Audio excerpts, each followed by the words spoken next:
welcome to those guests who are attending us in person and on the screen to observe this meeting this morning.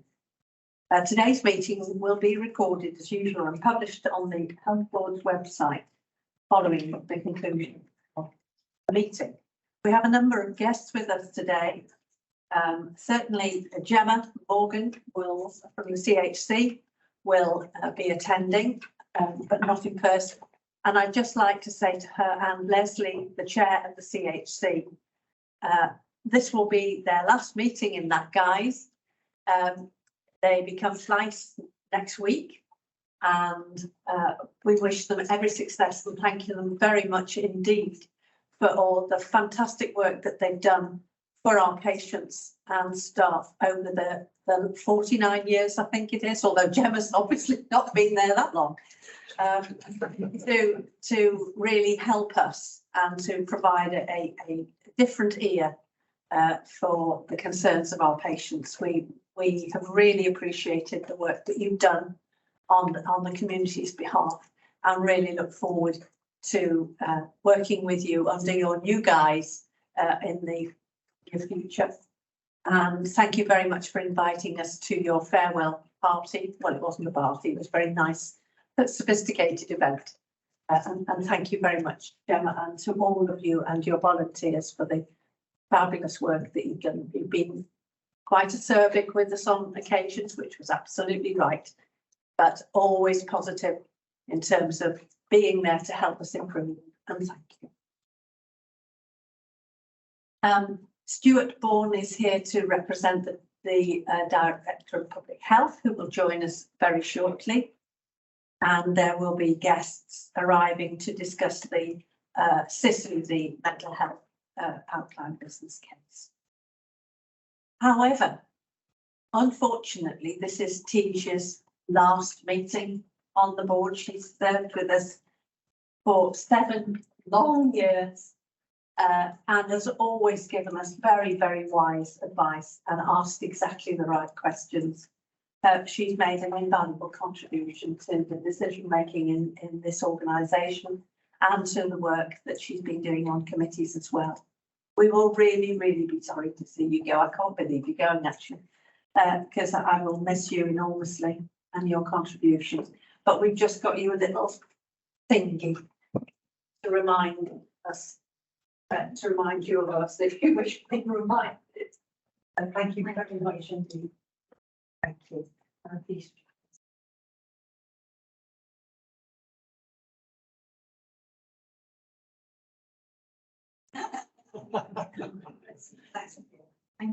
Thank you very much indeed. Thank you. Additionally, Chris Dawson-Morris will be stepping back into his deputy role next week as well. He's done a sterling job as the interim director of planning, and we thank you very much for holding us to account or making sure we can hold you to account effectively. And you've done a really, really good job for us. And thank you so much. And I'm looking forward to you taking up your new role as partnership lead, which will be great as I'm the RP chair.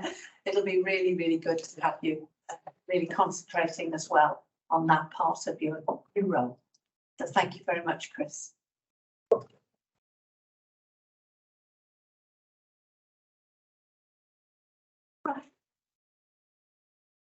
We've got a number of apologies for absence. Pippa Britton, Shelley Boston, Richard Clark, Helen Sweetland and Chris O'Connor. Given the agenda items, are there any declarations of interest for noting? No? Okay. The summary of the board business held in committee on the 20th of January and the 15th of February has been provided as an overview. Are you happy for me to note that? Yeah. And the board action log for review for noting. Do you wish to point anything out? No, Chair, there's 5 actions included from previous meetings, 4 of which have been marked as complete. 1 action remains open, and that will be an item that's brought forward to the board's meeting in May. Thank you. Thank you. If we move to 1.7, the report on sealed documents and the chair's action, you're asked to note the documents that have been sealed and to ratify the action taken by the chair. Are you happy to do that? Yeah. Thank you. Short report from me about what I've been up to. Apart from my usual bilateral meetings, I've conducted a number of visits, not as many as I would wish in the last 2 months because it's been hugely busy, as it has been for everybody. But I did go to visit Chepstow Community Hospital and the County Hospital. And I have to say I was most impressed with the way in which the service has changed to become far more community orientated, especially in Chepstow, with the establishment of the HOT clinics for frail and elderly people. The general practitioners in the Chepstow area are most enthused about this change, especially as the consultant concerned will assess people in their own homes. And that really is providing a good service for the people in that area that wasn't available beforehand. So they're most impressed with that. In county, again, there are changes being made. It took a big leap forward about 2 years ago, and it's managing to maintain its progress, which is most impressive in terms of the work that they're doing again with their communities. And it really was good to see and speak to the senior staff there about their aspirations for the future. I also attended a meeting of the Chepstow Town Council, where they were, as you would expect, very concerned about whether or not they could have a minor injuries unit back. So we are doing I did say, well, no, but we will be able to, we are doing the work again on the sort of numbers that you have to be able to do that, but also the general practitioner who was with me at that visit did advise that a minor ailments service was being developed and she would keep them up to date. She happens to be the NCN lead there. But they were very pleased to hear about the changes that have been effected in Chepstow. I don't think they were too aware of what had happened. So we must get our communications better than that if the town council doesn't know. And that has been achieved. I've attended 2 meetings of the chairs. And of course, much of those meetings has been concerned with performance and money. As you will hear today, everybody seems to be in the same state. But we've also concentrated on the whole question of patient safety and best practice. We've also looked at the digital strategies and what we are doing to improve digital access within our organisations. We discussed the new proposal from the Minister relating to community and social care called Further Faster Together. And some information has subsequently come from the Minister's office as to what she expects us to achieve within this year and next year on that line. And of course, in the light of North Wales, we have discussed governance and assurance, and we have collated an overview of the assurance mechanisms that we are using as health bodies in respect of the Audit Wales report into Betsy Cadwallader Health Board as a guide to make sure that we are all sound in terms of the assurance that we can provide. We also had an away day with the Minister 2 weeks ago, at which the digital strategies and access was discussed. Performance and the money, as you would expect, was discussed. Further Faster was discussed. The NHS at 100 and what would it look like was discussed. And of course, accountability. And the Minister is going to undertake or ask a group to undertake a review into accountability within the NHS. And it is expected to report in the next 3 months. On a lighter note, I've attended a number of long service awards. I mean, quite frankly, we hear all these quite right tales of staff leaving. But my goodness, an enormous number of our staff have stayed for a very, very considerable period of time. And at the staff awards last week, we had, I think it was 8 people who were over 50 years working for the health service. A remarkable achievement, really good. And I think that the staff appreciate the long service awards. And as you know, Nicola has revised the way in which they're undertaken, which certainly has created a big backlog.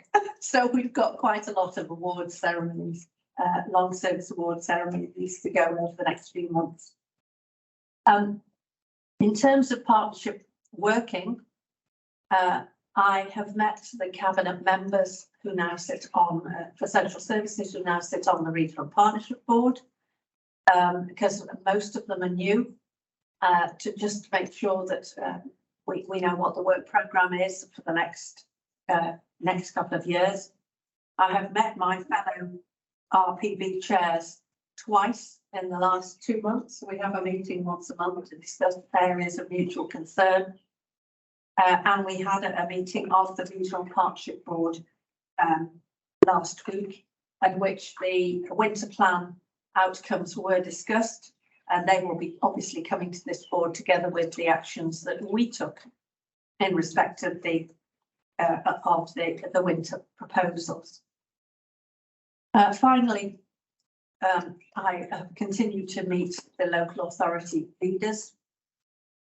I have met the Public Service Board chair, and he was very concerned about the whole issue of the pressures on social care and the pressures in the social care and health systems, and as a consequence wrote to the Minister to request a meeting with her and RPFB, which has indeed taken place. It's quite successful because we did commit to finding very different ways of trying to overcome some of the difficulties that we've had. And I think she appreciated that. So it's been extremely busy, I have to say. But nevertheless, I'm very grateful to the executives and to our staff for maintaining their focus and for maintaining high standard of care and delivery, despite the inordinate pressures under which they are being placed. So thank you, and thank our staff. Are there any questions? No? Thank you. A report from the Chief Executive. Yeah, thanks, Chair. I'll keep it brief, given we've got a very busy agenda, and I think what's evident from the agenda is it's been a very busy few months, ensuring we keep a focus on delivery and improvement in the last quarter of this financial year, but also alongside that, planning and preparing for the new IMTP and cycle. And I think we've tried to really put an enhanced focus on quality and safety and patient experience, which again is covered through the agenda with the new strategies, which I think is especially timely given the duty of quality and duty of candour that become a legal requirement on the 1st of April. We've also been working with our wider senior leadership teams in terms of how, again, the theme about how we try to improve accountability, how we make sure we're empowering teams, particularly in light of the challenges we're going to be facing in the new year around workforce, finance, and continuing to deliver good quality services. So we've really kind of been looking at how we can do things differently, and we'll see some of that come through in the agenda items later. We've also continued a real enhanced focus on system safety. We're still progressing with our kind of safety flow, which is particularly looking at how we address our long waits at the ED department around the ambulances and community waits for ambulances. That's a key focus for us. We're recognising that's only enabled by a look across the whole system, and again enhanced work going on around the discharge side part of the business as well. So really kind of whole system review of safety and flow, which is ongoing, and lots of work to do and lots of cultural issues we know that we need to work on as well. And then finally, the chair picked it up in terms of we've been doing quite a lot around staff recognition. I think the last service awards sessions have been really helpful. I was at one yesterday at the Royal Gwent Hospital. I worked out there was over 1,000 years of experience just sitting in the room, which was quite impressive. So we've still got more of those to come, which are really informal, but staff really seem to be valuing that session. And then we had our staff recognition event, as the chair said, on Friday. There was over 300 people at the event, lots of really positive feedback from staff about that how valued that makes them feel. Just wish we could fit 16,000 people into one room, because we recognise that's just a flavour of the great work that goes on across the health board. There's a lot. I think there's more to do. I think as an executive team, we've got a session tomorrow building on that compassionate leadership session that we've had as a board as well, in terms of how we recognise staff throughout the year as well, in addition to some of the more specific awards. So that's something we've been working on in terms of recognising and rewarding and valuing staff, particularly in the challenging times of which we're working. So that's what I was going to say, because most will pick up the project. Thank you. Thank you. Any questions to Nicola? Thank you, Beth. Okay. Could we move on to 2.1, the report from the Aneurin Bevan Community Health Council, and Gemma? Thank you, Chair. Morning, everyone. Chair, thank you very much for the kind introduction and acknowledgement to CHCs. As everyone can imagine, it's a bit of an emotional but exciting week for us. And we just wish to continue the business as usual that we have and the good relationship that we have with this executive board and the independent members into the future, and look to establish a similar strong relationship with our social care partners as well. But thank you very much for the acknowledgement. It does mean a lot to us. Onto our report, you can see that we've had a number of activities over the last 2 months, particularly our HMP survey, which has been in collaboration with your public health team. So thank you very much for those that contributed to our survey development and ensuring that the ethics and the governance was in place for us to seek feedback from people within the HMP services. We're just in the process of writing that report, so it will be with you shortly.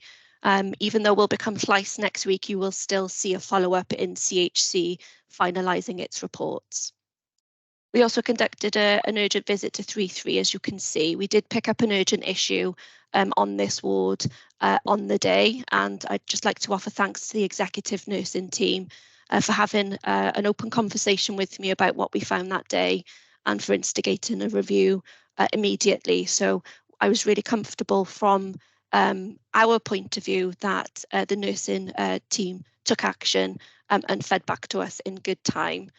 Some of the details will be within the report, but obviously happy to take any questions later if needed.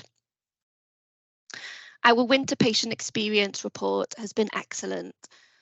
We were in the minor injuries units and the emergency departments for 6 weeks throughout January into March. Nearly everybody that we spoke to rated their care as excellent, good or very good. As you can imagine, some of the things that we did pick up were about the long waits, and as Nicola has already alluded to in her report, the long waits for handovers and the waits with ambulances is still one of our major concerns. But in terms of patient feedback during this exercise, it was excellent and the work of staff was highly recognised. We have received a couple of inquiries recently about access to BSL, British Sign Language services. I know that the CHC has submitted 2 previous reports about access to BSL interpreters when attending secondary care appointments. I did raise individual issues with the executive team directly, and we support that you've now rolled out Sign Live across the health board area. So I hope that access at secondary care appointments and, at point of presentation is now much easier for people. But this is something that we will keep on our priority list and our monitoring list going into Slice. So please be aware that we might be coming back to if we do receive some further feedback about BSL support in hospitals. My final point is that the CHCs, not only in Aneurin Bevan, but across Wales, we are picking up a very slow reduction in the availability of pharmacies over the weekends, whether that's a reduction in their supplementary hours, and actually now we're seeing a shift in requests to core hours. So whilst we are working very closely with your primary care team in Aneurin Bevan, CHCs across Wales have also picked up a potentially reducing community pharmacy service in Wales. So I just wanted to flag that to you, as AB is not an outlier. This is happening across Wales, but I am working closely with your primary care division on what is particularly happening in Gwent. And I'm happy to pause there and take any questions, please. Thank you, Gemma. Are there any questions to Gemma? No? Thank you very much indeed for that. It was really helpful. And we will continue to pick up with you the actions that we have to take as a consequence. That is okay. Thank you very much. Thank you. Thank you very much. Item 3.1. The IMCT. Chris. Thank you, Chair. It's always a challenge trying to summarise an integrated medium-term plan in this document that covers the entire breadth of what we do as an organisation. Just a few things I want to say by introduction to the plan and then to request the board's approval to submit to Welsh Government. So obviously we have a duty under the NHS Wales Finance Act to submit an integrated medium-term plan to Welsh Government. And within that statutory duty requirement to break even on a 3-year rolling basis. I think we'll recognise up front the financial context means that it's not been possible for us to put forward a plan that allows us to meet that challenge to break even within the cycle of this period. However, what I'm really pleased with and what you can see in this plan, and hopefully it comes through in the documents that support this, is that it focuses us on a route to sustainability. And I think my summary of the plan will be really there's 3 core themes that run through this plan. The first, as Nicola touched on in her remarks, is about quality and a real, renewed and refreshed approach to really focus on quality as a core driver for this organisation. And you'll see that come later on the agenda with the quality strategy that comes through. And in the programmes and the priorities we've identified in this plan, that real focus on quality and safety and quality improvement is writ large through the plan. I think it's then about a focus on efficiency and making ourselves as efficient as possible. We know that in that financial context, we need to be as efficient as possible. We need to seek savings opportunities, and we also need to maximise our services within the context of focusing on quality. And then finally, I think the third most important stream is workforce focus. We know that's our biggest challenge as an organisation is matching the demand and capacity in workforce, in recruitment, in retention, and maintain that focus on being an employer of choice and providing real powerful opportunities for training and development. So within this plan, a real focus on the implementation of our people plan which comes through it. As an approach, we've maintained that life course approach to planning, which is built on the plan that we submitted last year. And I think that's really important in recognising our role as a population health organisation. It was in the last year's plan that we set forward our ambition to become a Marmot region. We are now a Marmot region, and we need to live and learn and implement that work. And you'll see that come through later in the Public Service Board plan as well. We've then done work in refining our priority areas, and those areas of focus around urgent care, planned care, cancer, really focusing on our place-based care model this year as well as an important priority area for us. A lot of work was done in the last year on sort of embedding the governance around how our neighbourhood care networks will work as part of the Welsh Government's Accelerated Cluster Development Programme.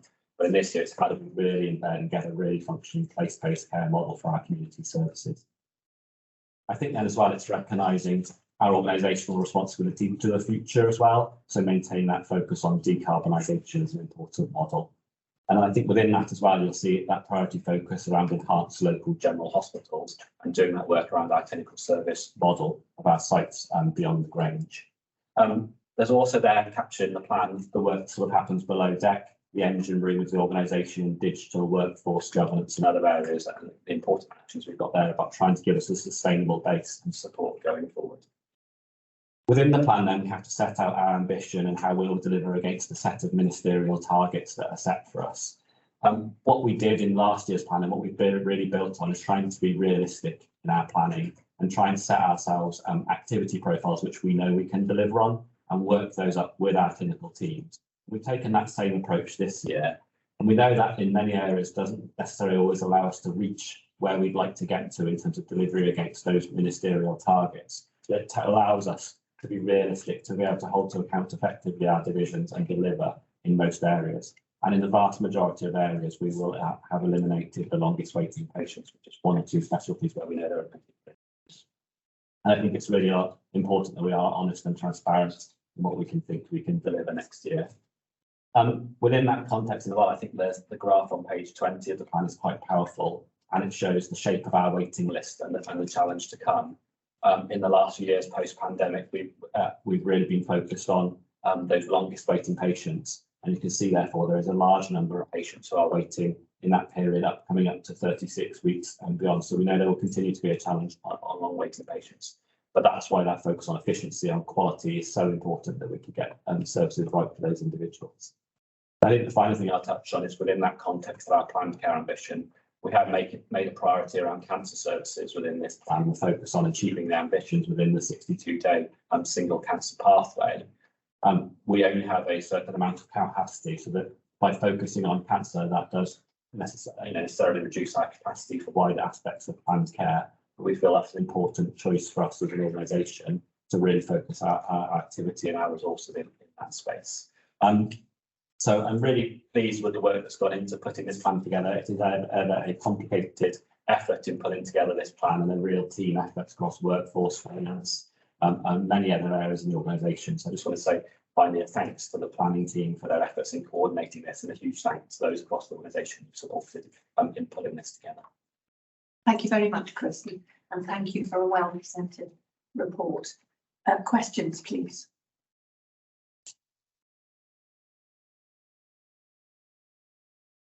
Okay, I'll start then. You make reference to the development of the NCN plans in this document. How sophisticated are those IMTP plans from the NCNs going to be? And what sort of resource have we been providing to them to enable them to reduce a mini version of this? Was a great deal of skill. Yeah, I mean, I think we recognise there's still more work to do in developing those core NCN plans. They're supported through the programme team that's in our primary care division, where we've got a small programme resource that we can provide out to provide support to the NCNs and the leads. But I think we have to recognise that the NCN level, neighbour care network level, trying to use that. We are talking about often the leads of those are on 1 or 2 sessions a week. So it's important that we can provide the resource through that the programme team within the primary care division support those. And increasingly, I think over this next year, as we look to move beyond sort of the core functionality of those into how do we really redesign place-based services, get better alignment with the regional partnership board, there's an opportunity to provide greater resource to improve planning for that real important community level. And have we agreed a definition of place-based care? We'll be getting a better definition of it. Fine, good, because people use this term all the time, don't they? And I think nobody's quite clear what the other person means. Yeah, so I think it's an important point, and I think we've done quite a lot of work on the governance and establishing, but I think a lot of reflections how we put some place into this agenda. So as part of refocusing our priority and where we put some our clinical features programme resource, one of those is where it was under accelerated cluster and NCN. We've framed it as evidence-based care, which is now one of our kind of top 5 priorities. We've narrowed them down and made them a bit more focused, and that will be about what do we mean by it, what are we going to achieve this year, what are the key milestones. Recognise we've spent quite a lot of time now getting the governance right. Yeah. So that is identified on page 5 as one of our top priority programmes, called place-based care. So what do we mean? What's going to deliver? What difference is it going to make? So yeah. Thank you. Ewan? You're mentioning obviously this is a very summary document. When will we get to see the underlying plans for how we're going to deliver and how we're going to get to our targets at IMTP?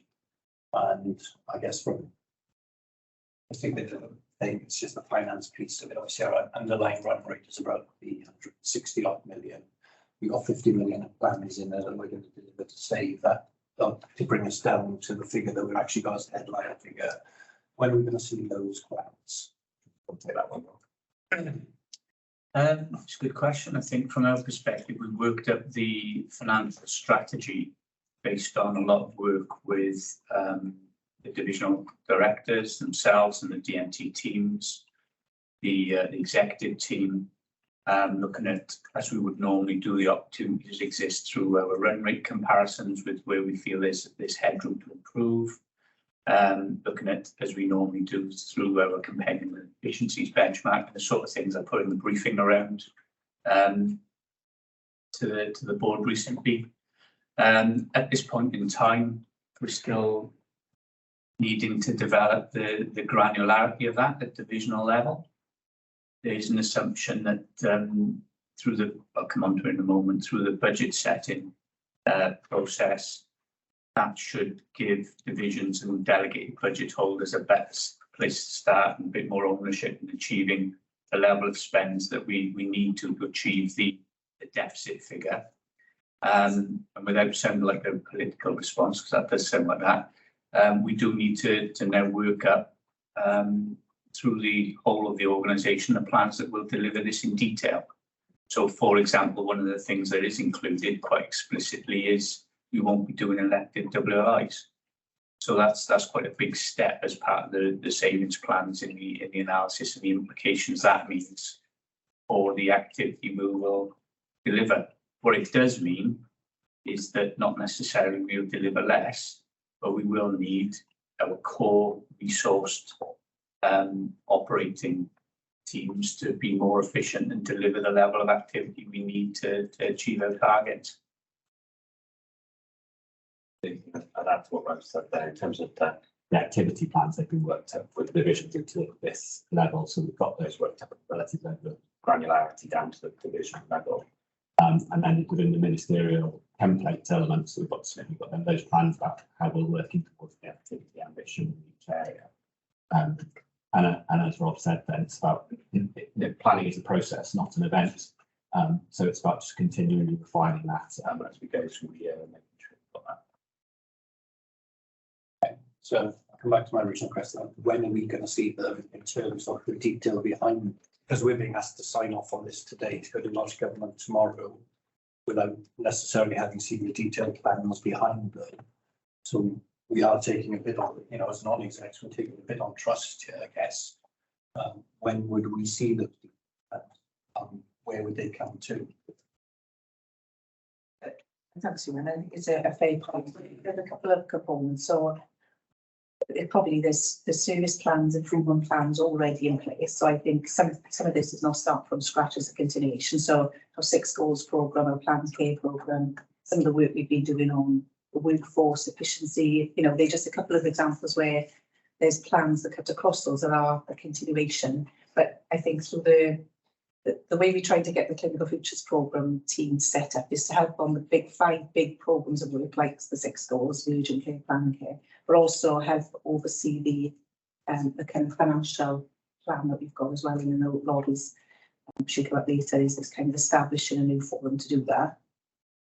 I think in terms of the savings, we are being really ambitious in terms of saying we're going to push really hard with the services around 50 million. We know that's going to be a challenge. Some of it, I think, it's a continuation of what we've been doing in the last 6 months, so we can see that that carrying on. Some of it we've still got to work on. We're also trying to set out, again, we'll come on to it later, around accountability agreements with divisions in terms of what are we expecting to deliver in terms of some of that service, performance, workforce, money. I'd like to think by the end of Q1, we will have much greater clarity and those signed off at a lower level. We're trying to get this all to divisional level quite quickly. And I think we're also going to try and get the Clinical Futures programme team to put more milestones. So we've got greater milestone plans so we can kind of share with you in terms of how we're making progress. So I think some things are already there and already happening, and we could share the granular plans now. Others I think are still going to be in development. And if we haven't pinned those down by Q1, then, we really will be in trouble in some areas. So I think we've got a lot of work to get to where we are. We've got a lot of work to do in the next quarter. I think to get the granularity to the level, I think we all need to have assurance around delivery. I guess I think, as I say, my concern is with being asked to sign off on this tomorrow for not today to go tomorrow. But I'll see some of the planning of that. I'm wondering, going forward, whether or not there's anything we can do about the process of getting the IMDP with more of that detail, so that we can, I personally think that our ability to challenge back on this plan is very much curtailed with the current process. I think we need to go. Yeah, I agree. Are there any further questions? Takes back to place-based care.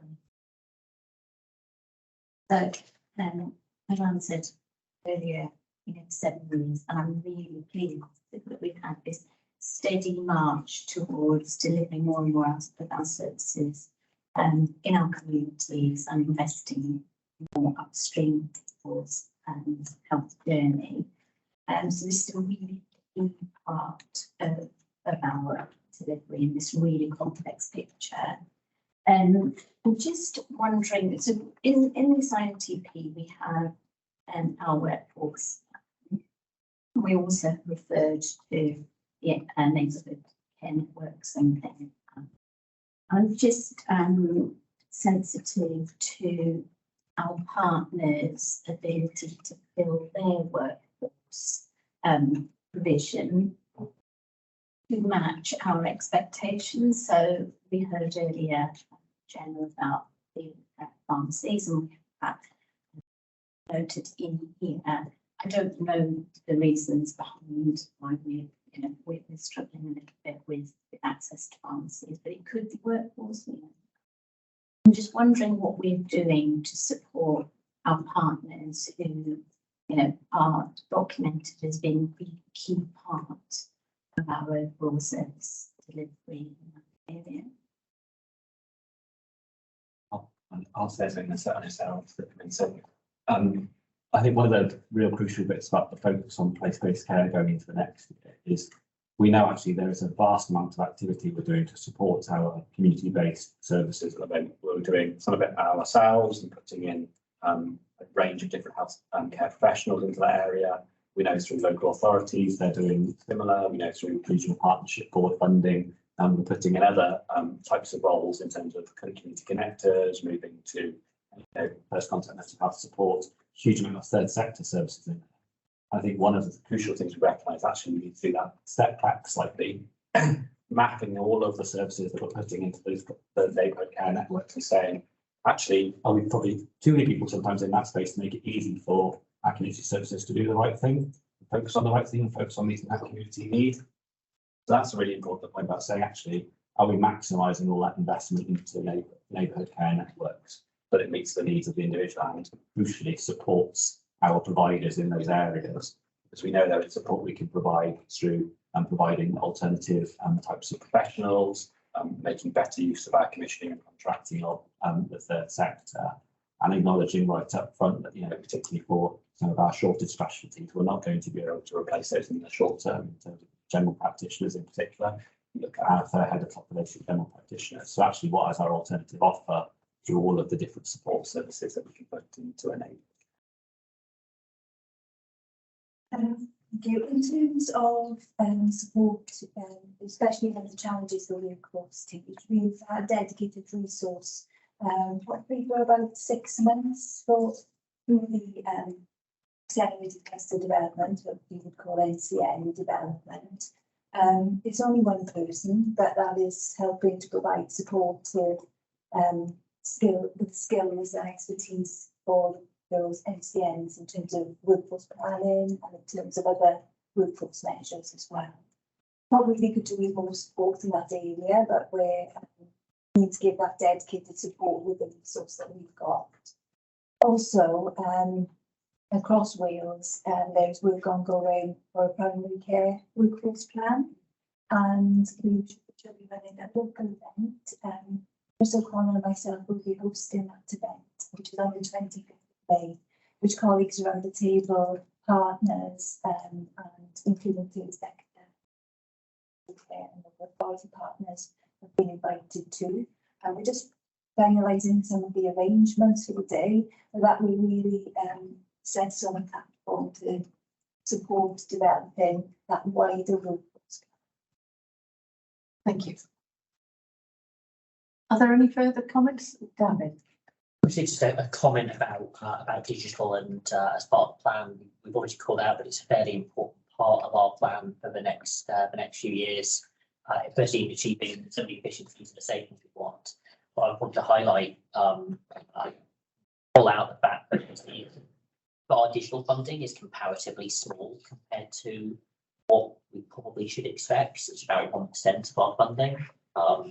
It's pretty small, and in addition to that, the capital budget is also significantly reduced this year, and there are a number of fairly large national programmes which are, for want of a better word, struggling, whether that's WICIS, issues we've had with WICIS, Open Eyes, Link, and various others that are struggling as well. And I think there's probably a fairly substantial risk that we are carrying around our ability to deliver digital transformation at that level of funding, and those national programmes that are not as good a state as we'd like them to be.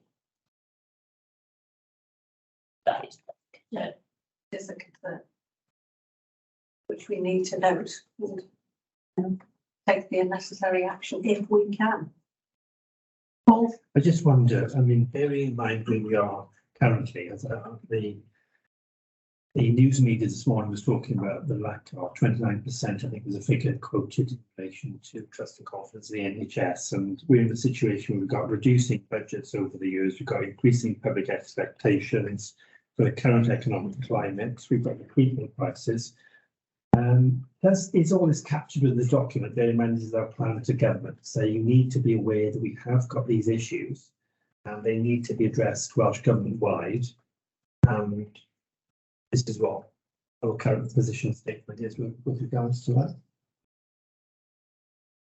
Yes, I think the answer is that is what we've tried to do with our plans here is be transparent and honest about what it is we think we can deliver, and not try and over promise and make commitments which we don't think we can achieve. And I think within this plan you'll see that level of, particularly when you look at some of the activity assumptions that we've set within it, and the financial context that we've set out. We haven't tried to say we can meet all of these ambitions. We've tried to say we recognise the context in which we're working and the challenges that you've just identified, and be transparent as well. This is also a public document that's transparent with our public about where we think we can get to as an organisation. I think that's really important that we do reflect in that way. But it will need broader discussion at a national and wider level. So I'm just conscious we've got one plan in terms of this particular, which is incredibly important. What I get concerned about is then we slightly will have there'll be another plan coming in saying, well, what's that all about? Ministerial announcements. So we need to check this. I'm just wondering whether we need to make any comment about decluttering the landscape and saying to Health Board, this is your plan. Can you please deliver it? And perhaps sending a message, can we avoid sort of coming in on a blind side and saying, what about this, what about that? Because I think sometimes that just causes or can cause confusion of the public if they suddenly say, well, this is what the expectation will be on this particular service. And we are thinking, well, hang on a second, we've done the plan now. Can we go on and deliver it? And I think it puts lots of pressure on our staff. So just wondering if we are sending this into Welsh Government, there's maybe an opportunity to be able to say, this is our plan. Can we get on and deliver it? Well, that's the whole point, really, of the IMTP, is that this is our plan, given the guidance that we have already been issued with, and this is what we intend to try and do. It's not a balanced plan, and that is the debate that we're going to have. Yeah, is this is what we think we can achieve. Yeah, best intents, and we've worked out carefully what we think we can do, but there are gaps. There are decisions that we will have to take, which are going to be extremely difficult, but have to be taken in the interests of the services and the communities. But there has got to be a constant dialogue with Welsh Government about the art of the possible and what we intend to do. And if we can achieve all this, we'll be doing very well indeed. But I think it is, I think, good thing is, I think we've heard that it's sort of reasonable. I think what we need to do, I think, as commissioners of services elsewhere, is to have a thorough look at whether we're getting value for money efficiencies with regard to some of our commissioned services elsewhere, not within our organisation, to make sure that they are being held to account. We are seeing plans properly costed and that they are being delivered.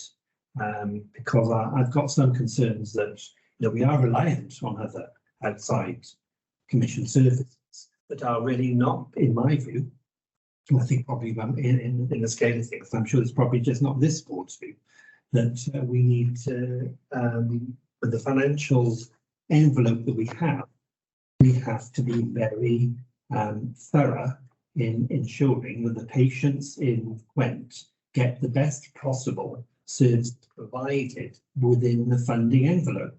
And if it means holding other organisations to account, then I think we have to be rigorous and robust in ensuring we are getting that, better arrangements or facilities or support in place for the patients that we support in Gwent with the budget and the plans we have.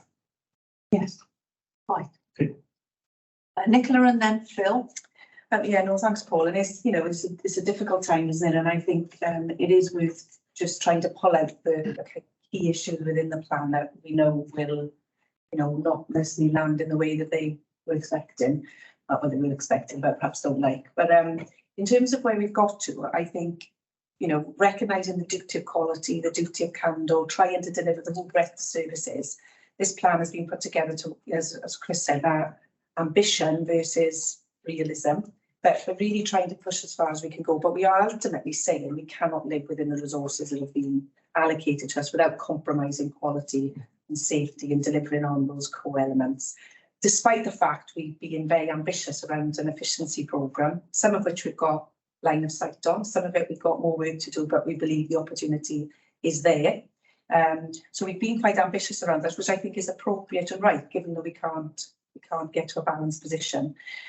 We don't quite get to where the Minister wants us to get to around planned care in the first year, albeit we are, again, our efficiency is driving that, and we're having to deal with that 100 billion referrals that we've seen at the same time. So, again, we're pushing hard on that because, it's not just a ministerial priority for us. We don't want people waiting long amounts of time, but we're making progress in all those areas. But with a real focus then on cancer and urgent care, where we absolutely got to make sure we can meet those needs as well. So that's where the difficulty is around how we can do this within the resource envelope without going in, you're then into unpalatable type of conversations. There has been discussions at a chief executive level about what can we do as national work, regional work to look at further opportunities, and we will need to keep looking at what other opportunities we can do to try to address that kind of resource gap. But I think this is our best assessment of what we can deliver without compromising, and that comes over strong as well from what comes from that duty of quality. I think it is worth saying on the back of the accountable officer letter that I wrote to the Chief Executive of NHS Wales around our inability to produce a balanced plan is around a focus on an annual plan. We've been quite, this is a plan for Welsh Government, but it's a plan for our organisations, and we've been quite keen to keep that 3-year focus where we can see that line to sustainability. We want to try to get to balance or closer to balance, depending on what the funding outlook looks like for the next couple of years. And therefore, whilst we've got much more detail around the annual, the next 12 months, it's important for us to keep that 3-year focus, I think, so which is why we continued with an IMTP that we're very familiar with. But Welsh Government will be particularly focusing on the next 12 months in terms of our plan. So I hope that's helpful. It is going to be a tricky position, and it is difficult to submit a plan that doesn't live within the resources, but I think we are being quite ambitious in terms of getting to where we are. And I think it's important that we demonstrate efficient services before we start talking about cutting services. Exactly. So the only follow-up point was, are we confident that we've got a position statement, because we're coming to the end of the financial year, position statements going into the new financial year where we are going to be rigorous and robust in terms of efficiency saving? Because obviously we've not been in this scenario previously where we've been not being in a balanced position, because I think things have slightly changed since post-COVID, etc. So I just wanted to be reassured that that there will be the plan as such. And I've noticed, for example, the divisional levels and all things that seem to be happening, which I think we'll be looking at probably a bit later on, but just be reassured at this stage that everything is being done with a focus for staff on looking at efficiencies. Because I mean, I think in many ways, when you look at ground up, staff can come forward with lots of really good ideas about efficiencies, as to take that on board and to take staff with us along that journey. So I think we absolutely going to try to reintroduce greater grit into the system. You know, recognising the last few years has been, you know, challenging, but I think we absolutely saw, in terms of Rob will pick up in terms of some of the governance structures we're going to put in, the accountability focus we put in place, so that we can empower staff, enable staff to drive forward. I think lots of the improved efficiency generally drives improved quality, and I think we're trying to keep that focus on as well. And we are looking at different ways, maybe we'll talk at the TPFE, for example, about how we get those ideas from the floor and empower people to feed the ideas up, because ultimately we know that's where most of the, you know, the ideas and the opportunities are. So we're trying to create the right environment which maximises our potential around this. Not, you know, some of it will take a bit more time, but we're absolutely focusing on creating the right environment to do this. Good. Thank you. Phil? Yeah, thanks, Chair. I mean, I think it stands as a really good plan, really, when you read it cover to cover. However, I guess if you try and risk assess the deliverability of it, which I think is probably the issue, I think if you look generally, money will always be a problem, and the money will be a problem, I think, for many years within public services. We just have to manage the money situation. But looking at what we've got, I think, and within the remit of the services that we manage, I think that we are seeing some improvement in most areas. I mean, some of that improvement is slow, and some of it was going to take much longer before we really see the benefit of that. But I think we could argue a good case for within the resources that we have, we are generally making small steps, and in some cases larger steps. The big issue for me, though, is particularly the out of hospital stuff. That's where the elephant in the room is. Because I don't think we are making the progress there. I mean, it's very interesting, your question right at the start of this, Anne, have we defined what we mean by place-based working?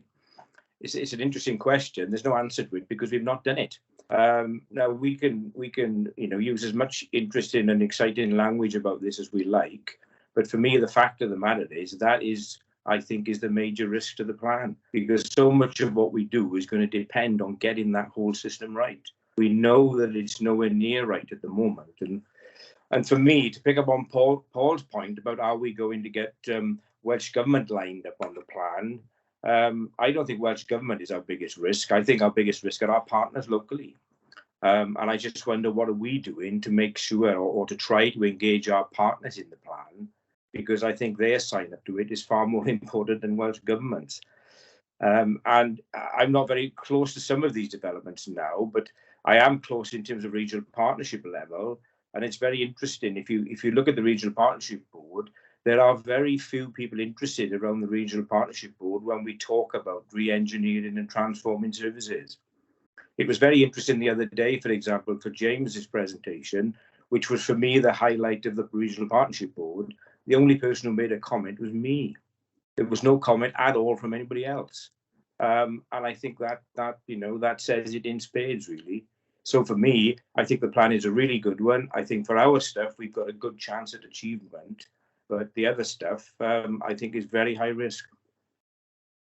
Thank you, Phil. I think that we all share those concerns. And I think it would be really helpful, James, if you could provide us with an update on Fairfield, our next meeting, and how we are connecting with our partners. Make sure it's a seamless service that people want. Good. Leanne?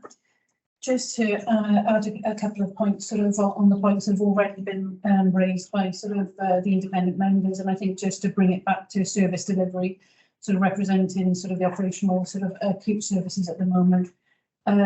All of the divisions are acutely aware of sort of, I guess, the unprecedented nature of Only we had a pen for every time we said unprecedented, we wouldn't have a financial deficit, I suspect, but they are very acutely aware of that. And you're absolutely right. And the point that Nicola has made is that we can't just rely on the division's leadership teams to deliver this. All staff have to be engaged with this, and how successful we are with some of the cultural change that I know Nicola on behalf of the board has been driving forward, I think will help us with that for sure. I think the point that you've made, Paul, around Welsh Government and Anne's made around the ongoing dialogue, we all as executives have all Wales peer group, very often sort of have informal discussions with Welsh Government representatives at that, and very clearly those conversations are happening around the need to priorities and focus on fewer things to deliver more because of the unprecedented nature. So I think just to reinforce those points, and conversations are happening, sometimes in quite a heated nature, I think, and I think that how we give the team some headroom will be critical for delivery of the plans. The point that Ewan has made around sort of the granularity of plans, where we have to give them headroom, I think, to be able to deliver sort of milestone delivery, and focus on fewer things, I think, to make sure that we are delivering, which I think the IMTP absolutely does for us. So I think just to bring it back to the teams that are delivering, I think the points that have been raised will help us with that. Thank you. Rob and then Jenny. Yeah, so just picking up on some of the rounded commentary on financial position. So an ambition for a 3-year financial balance is included in the narrative. At this point in time, we don't have a financial plan that gets us there. We have areas where we feel we are likely to make inroads in over time, most obvious being variable pay. The variable pay is only identified because it's a big, very clear outlier that stepped up over the last few years. Even if we got rid of all our variable pay, that wouldn't be enough to achieve financial balance by the end of year 3. And obviously, don't forget that variable pay is the symptom of the actions and decisions we take. It doesn't generate itself. So just in terms of some of the comments around the operational and service delivery and things like that, they will, for obvious reasons, you may say, I think I'm stating obvious, but that's what drives our financial position. So we may have to revisit some of our aspirations if we choose to prioritise financial delivery. But the previous question around where is the granularity, where's the efficiency and all the rest of it, we do have plans, particularly focusing on this year, to say, just repeating what Nicola said, but we do need to keep our foot on the pedal for a 3-year delivery plan to get us there. And having that granularity and understanding how we will get there, rather than just plan on a page, if you like, or plan on paper. That's going to be a test for us this year. It'll be a test for us in terms of how we align for the next few years. And I think, as a member of the board and the wider board, we need to be prepared for that. Two points really for me. One, I'm trying not to steal my own thunder on the quality strategy, but there's international evidence that shows that if you engage people, and by people I mean staff and patients, in improvement, if you rigorously draw out variation, if you rigorously focus on effectiveness and outcomes, actually you do start to become more efficient as an organisation. And I think in driving forward what we want to do in the improvement space, and by working with our teams to really enable them to make the change and empower them to make the change, that will make a huge difference and start to build that momentum around efficiency from bottom up. Because for teams, it will be about demonstrating to them, if they are more efficient, the benefits to them in terms of working practices, the ability to deliver great care to their patients, will absolutely speak for itself. And I think the second point for me is really that just going back to redesigning sort of community services, particularly in the frailty space. Many of you will know I'm really passionate around frailty services and community-based services. And I think we have a real opportunity to work differently. We're starting to see a different conversation with our regional partners around discharge. Early days, but we're starting to see a shift in terms of behaviour and how we work with people. We've had some really great conversations with Age Cymru this week around how they might work with us around, particularly as we're looking at early supported discharge and frailty services in the home and admission avoidance. So I think we've got some real opportunities to gather people's energy in this space and to invest in our community teams in a way that really enables us to do what we need to do in our acute sector, but really focus on keeping people as close to home as possible, which is where they should be. Perhaps it would be helpful, Jenny, I absolutely agree with all of that. If you can give an update on the discharge. It's on the agenda. Good, super. And we have an RPB learning event on May 4th, so that'll be. Yeah, could I? So Jenny and I have been meeting outside this meeting, thinking how we could combine the transformation work I'm doing, the transformation work Jenny's doing, because actually we think they sit better as a single programme. Given that everything is meant to be joined up, could I suggest that the update that we bring to the next board that you've just requested for should be a joint update from both of us joining everything up? Because I think that would be more. Because we really, I was going to update to this, and recognising the size of the agenda, we've agreed that we bring in all of the 6 schools inside the South House merged to the main board. So we'll be like a whole kind of system then. Linking with the entities, Good, because we have got to make huge changes in discharge and stopping people come to hospital if they're well protected in their own environment and in the frailty sector. We've got to make big changes. Irrespective of what the financial situation we also find ourselves in, the services have got to modernise and be more appropriate and listening to patients and what they think they would like to receive. Okay. Anybody? Yes, Can I just say, very encouraged here about Age Cymru, by the way. And the one thing I wanted to put a plea in is you have to remember that the third sector organisations, they need financial stability as well, so that coming in and organising a planned programme that is funded and there's a time frame, that needs a bit of a lead. So just to say that there's lots of organisations out there that I think assist in this particular project, so just to be aware of the importance of the third sector and what they've got to offer. The meeting we had this week, they made exactly that point, and we talked to them about how we could make this sustainable for them. Yeah, good. Steve? Just to thank you. And just to bear in mind that the third sector is already funded through regional funding, so it's really important to engage with that programme and make sure that we're carrying most of that and creating services in the right direction. The third sector is really good for that. There's a meeting just this week about that. And so it's about that coordination for all of us to be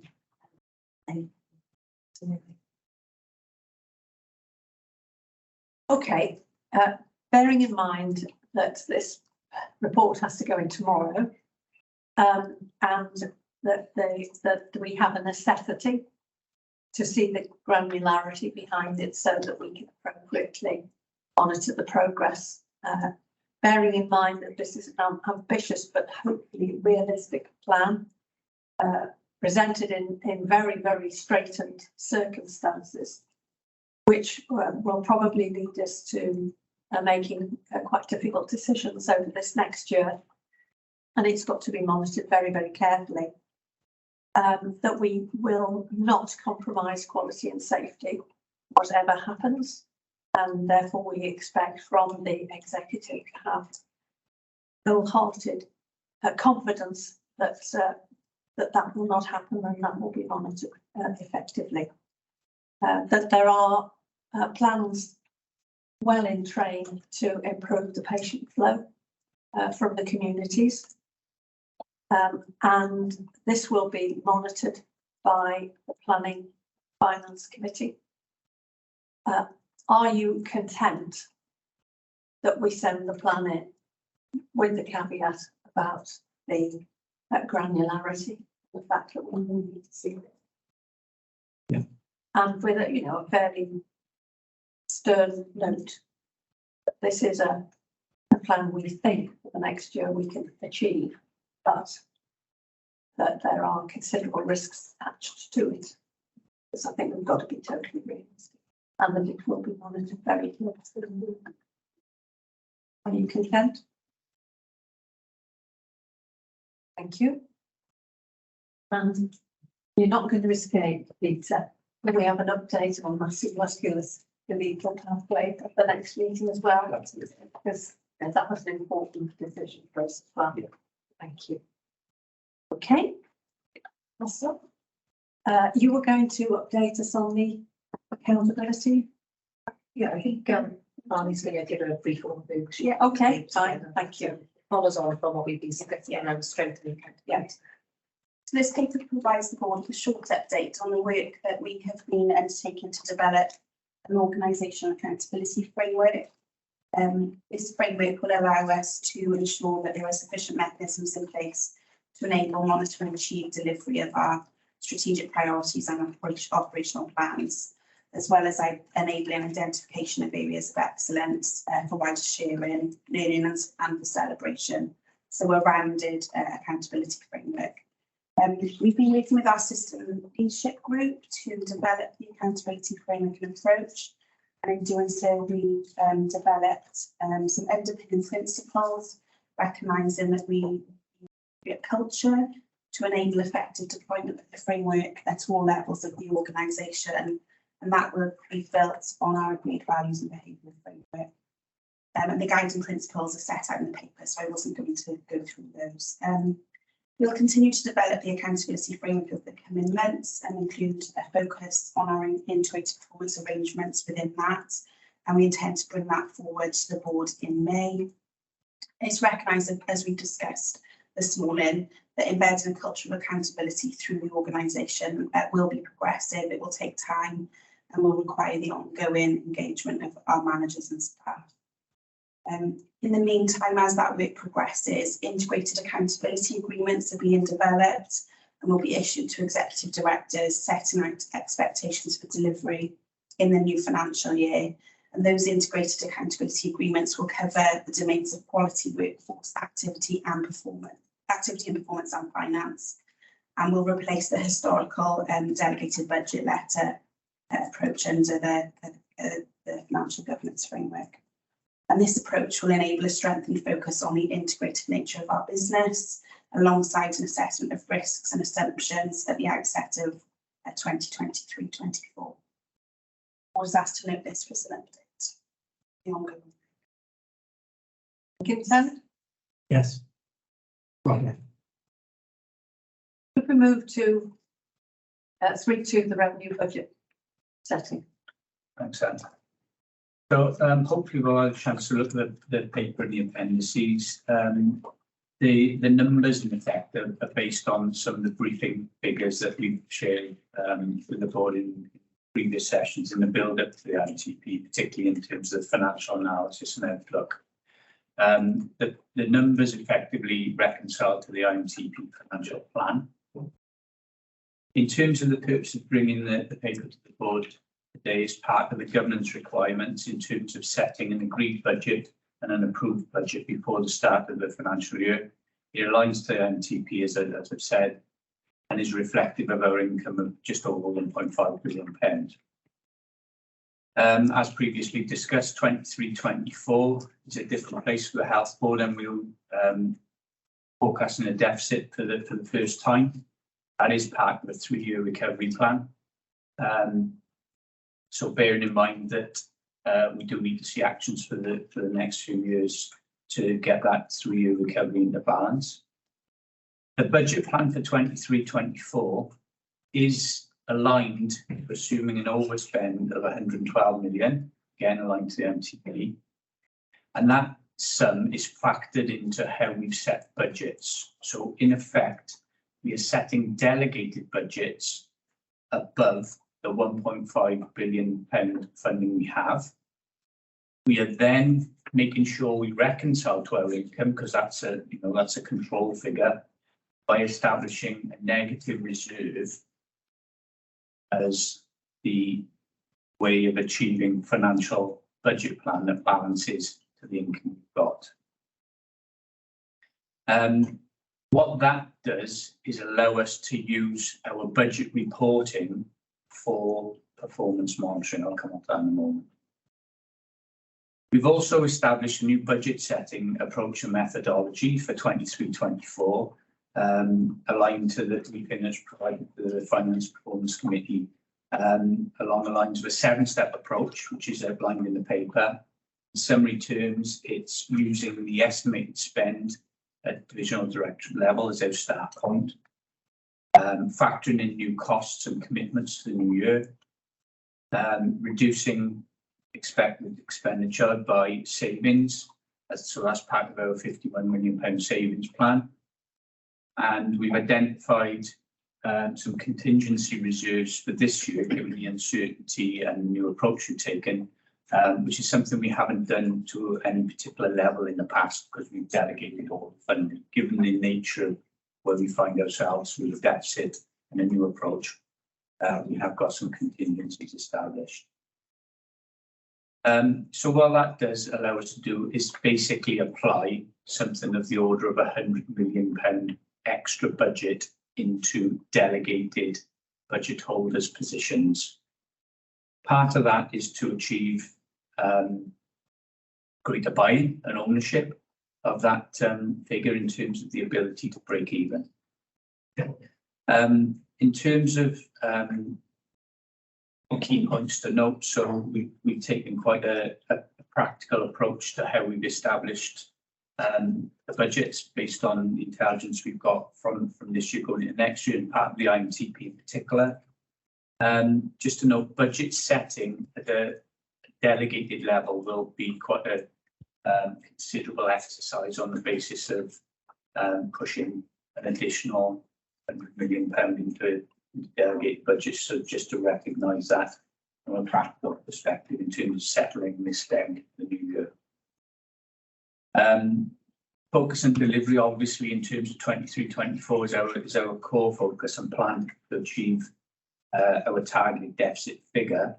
But we mustn't forget that we'll have another 2 years coming if our ambition is to be delivered in terms of some of the decisions we make. So we keep an eye on that. The proposal is where possible and wherever possible, if new funding does come in, although the mantra from Welsh Government is there is no more money. But if new funding does come in, ideally we want to direct that to offset our deficit reserve wherever possible. That'll obviously be subject to wider debate. There will be delegated budget letters issued. They will include other factors that's just been identified by Rani. But we need to do that as part of our SFIs, SOs and financial control procedures. And just to repeat really, in terms of the makeup of this approach does effectively allow budget variance now to become a much more effective and direct way of monitoring financial performance, which I think we lost a bit in terms of the need to keep an eye on costs in past years. So they start with 10. So board's asked to support the proposal. Thank you. Questions? Yeah, just one for clarity. Obviously, we've got in there the list of suggested budget delegation by division, etc. Didn't look out, which is not here, so my pen has been for the Finance and Performance Committee. Should we see any adverse budget movements or spending, etc., where does accountability sit for some of the areas that aren't obvious to me as being executive? So all areas ultimately sit under an executive, yes. So would we be able to see a summary of this, of what feeds into which exec, for example, so that we can get clarity on the accountability with the table? Is there a different table? Sorry.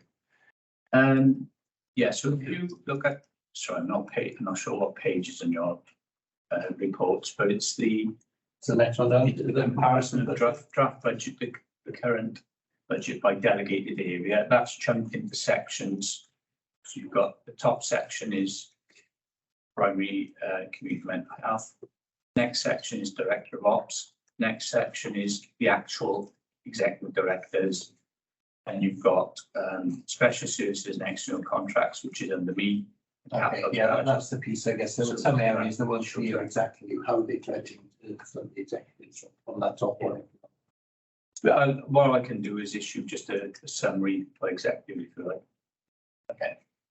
Almost do a bit of a visual about how the budget there. Yeah, and I think it's not hands up, like, it's not completely clear to me as to how that. We've always a couple of anomalies of things like we've got posted agreements and things like that. Where do they sit? Yeah, no, thank you. Are there any further comments? This is a very difficult situation. One in which we did not wish to find ourselves. But we will be scrutinising this intensely because it's really important that our forecast is not exceeded. It would be hard enough to manage the forecast. And Pepper has sent in a note to say it's, well, this seems extremely high. Is there a different approach that we could adopt to reduce this? I think you have answered that question.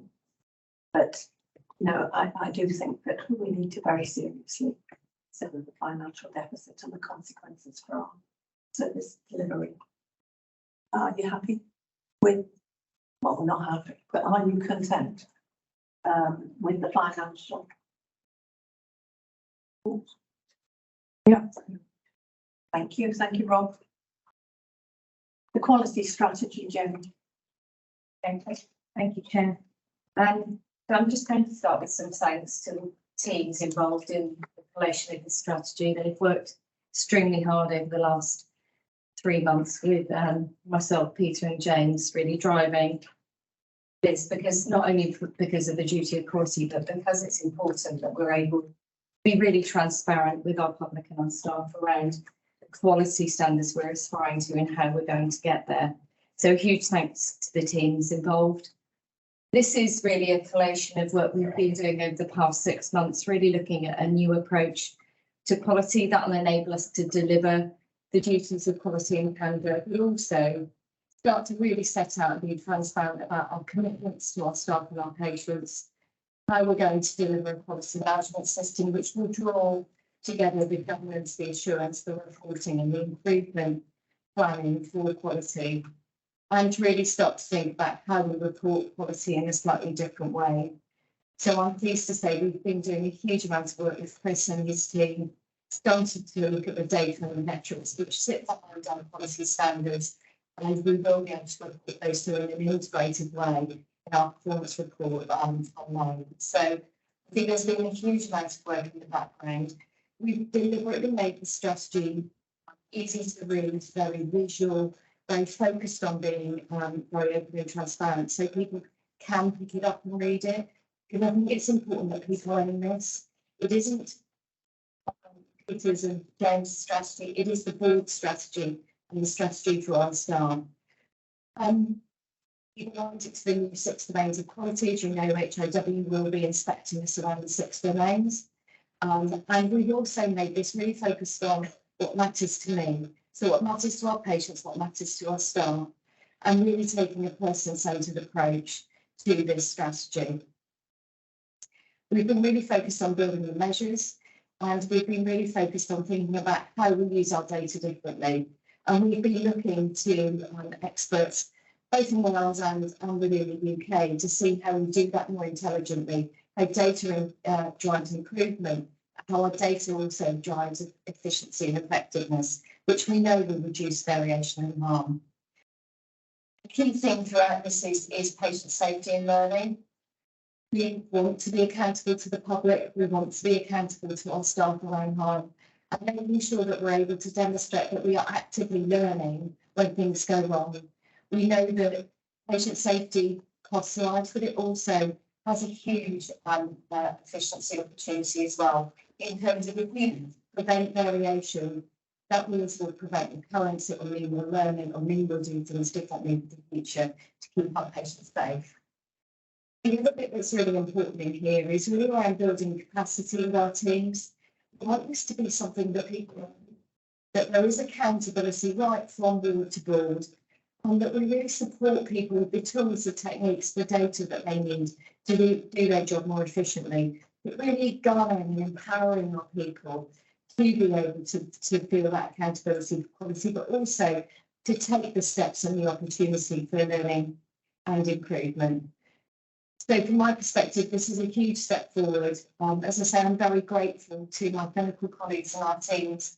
And I think this gives this really resets for the year ahead and opportunities around quality and safety, but also how we take that into the next phase with, it's going to be a very challenging time in terms of the money we have available, but also the opportunity for improvement and working with our staff to really think differently about how they deliver care.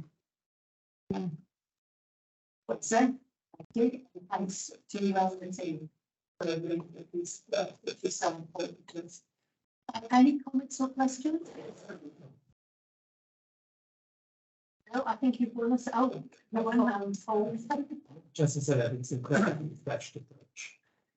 To commend it. I think it's very easy to read. I think that I like all the sort of the focus on person-centered, etc., which I think is incredibly important. At some point, I'd like to understand the Civica impact system to make sure that it's been quality impact assessed in terms of the so everybody's able to engage in that. I'm not sure that an online tool is a bit. So but there are opportunities to ensure, and you'll see when we come on to the patient experience strategy that we're going to do with QIA for the patient experience strategy, but actually within that will be about making sure our systems are accessible. One helpful, I think, that we have our next, I think it's patient quality safety committee. There are some times when independent members can do the from the board toward this, to board, so that we can get some feedback and provide feedback information to you as well. So I think it's well done to all involved. I think it's incredibly well put together, and I think it's a great team working approach. And it'll be questions about the embedding this with staff. If I went on to the hospital ward today and said, talk me through this particular, would everybody know about it, or where are we on that journey? So we've done a huge amount of engagement with our senior clinicians and in fact our general management staff and our divisional directors. So at that level, people would recognise it. I think one of the things that we will build, so we'll have an implementation plan that will sit behind this for the next 12 months.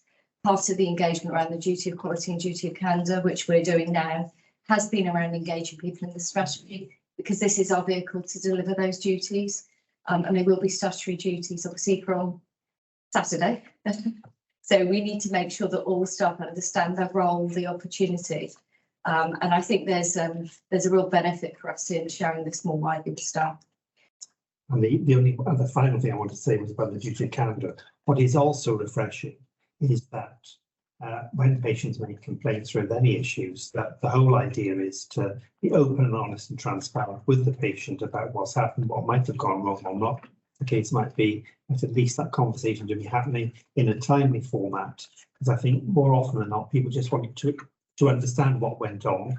They won't happen to somebody else, and then to move on or draw a line, as opposed to continual letters in, etc. But the focus on I think the positive stuff, but compliments as well, is incredibly important to the staff get a rounded picture about it all. So just to say well done. I can come on to that in the patient experience strategy, actually, Paul. Sorry, just the one thing to add, because obviously the board have asked this question several times. We've had quite a detailed discussion around the safety walkarounds with IMs, so independent members. And we are going to be coming out to you by the end of the week for dates for the year ahead. Right. We're looking to restart those from the 1st of May. Good. And we're building a framework that is much more about a different cultural question with staff. So rather than inspection being much more about engaging with staff and patients and their experience. Conversations, not inspection. You and James and then Peter. Yeah, I was going to say very nice to have an agency document read through the other 12 pages or whatever we have. The one thing I was going to add in there, and you mentioned measurements and how we're going to implement this. When would we next see the piece? Because I'm interested now in, Yeah. okay, we're going to put this in. What are we measuring? What does good look like when we're going to get there? And how does that path look? What are we going to implement to get us from A to B? Because obviously, AG pickup is improve this or improve that or do that. But what are we improving and how are we going to improve it? So we met on Monday. We'll have a very clear delivery plan with milestones and outcomes.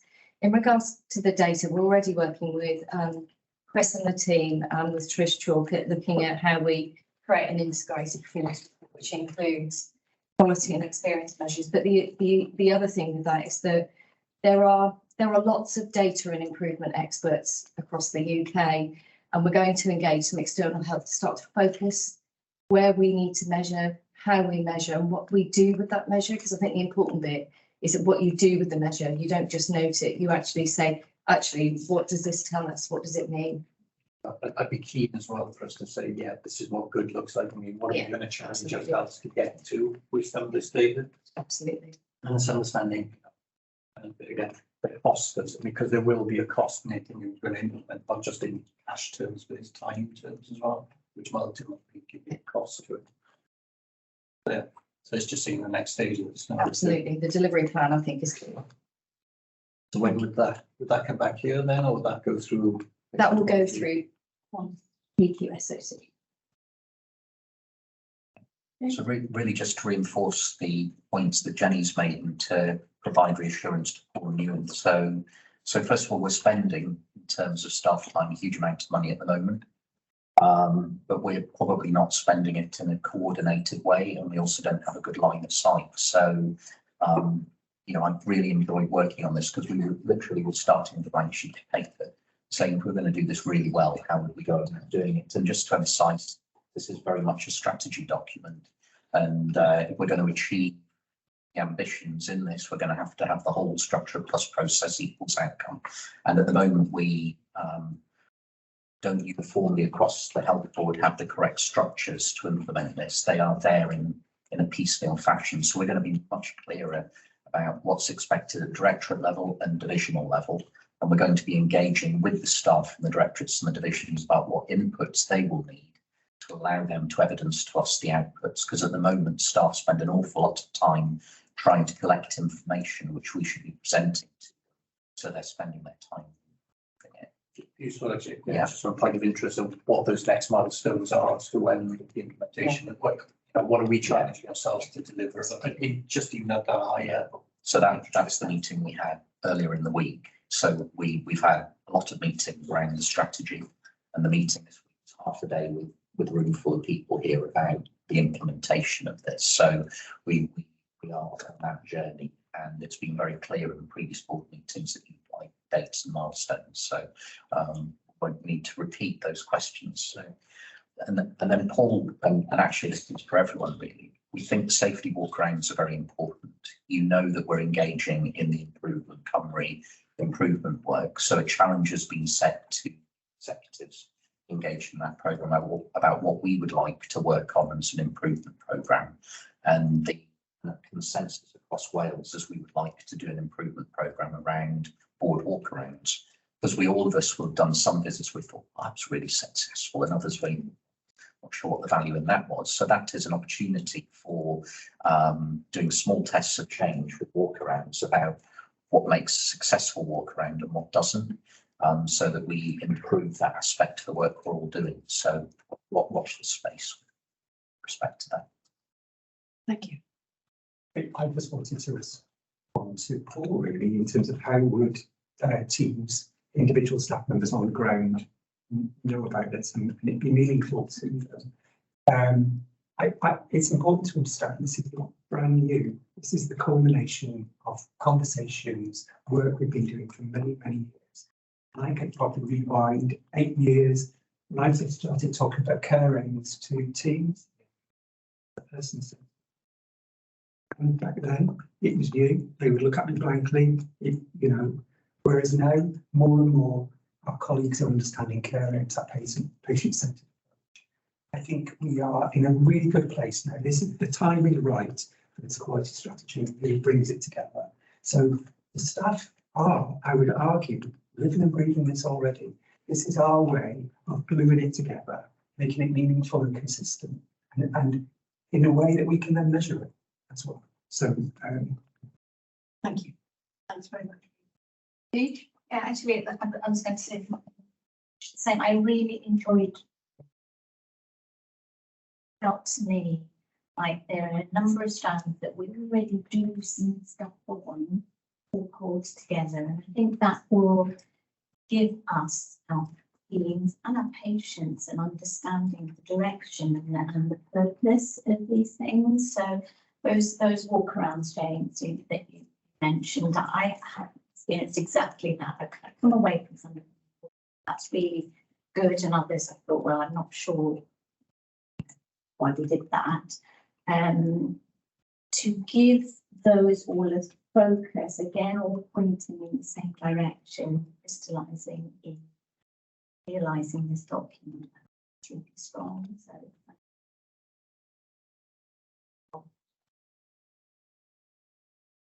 Are we happy to adopt? Yes. Yeah, thank you very much. Thank you, Jenny. Could we move then to the patient experience and involvement strategies? Thank you, Chair. So clearly this links to the quality strategy, and it's another important milestone, I think, again, as Peter says, drawing the strands together. And again, something that our staff will be working on day in, day out, every day. And this is about, again, ensuring that we bring together the learning, the improvement, the opportunity of the engagement we have with our staff and our patients. It brings in a slightly new approach, particularly to the complaints and concerns process. So we want to move to a model of engagement with people much earlier in their journey when they're unhappy. So really starting to work with families around what could be different, what matters to them. And we've really structured the strategy around what we've called I statements. So really focusing on what's really important to our patients in terms of their experience and their outcomes. So we know sometimes that care can be fantastic, but actually their experiences of that is poor. So I think this is about ensuring that we engage staff in a different conversation, that we're working with our patients and our families and our communities much earlier, that we are listening and learning, and we are reflecting that feedback into the work we do on quality improvement. We will start to hear more about, and I'm going to avoid the use of the word story, but narration of patient experience. So again, from meetings that are held at ward level through to board, how do we truly understand what it's like to be a patient in a bed or in their home receiving our services? And out of that, how do we learn? How do we listen? How do we improve? Because actually, the other issue here is that patients have some great ideas around how we can do things much more efficiently and effectively. So I think, again, it's this strategy I would commend to you. It's really about going back to basics around some of our involvement with people and engagement with people. It's about having a different conversation, and it's really focusing on what matters to them, but also empowering our staff to have those conversations. So again, I'll pause there, but happy to take any questions. Thank you. Any questions?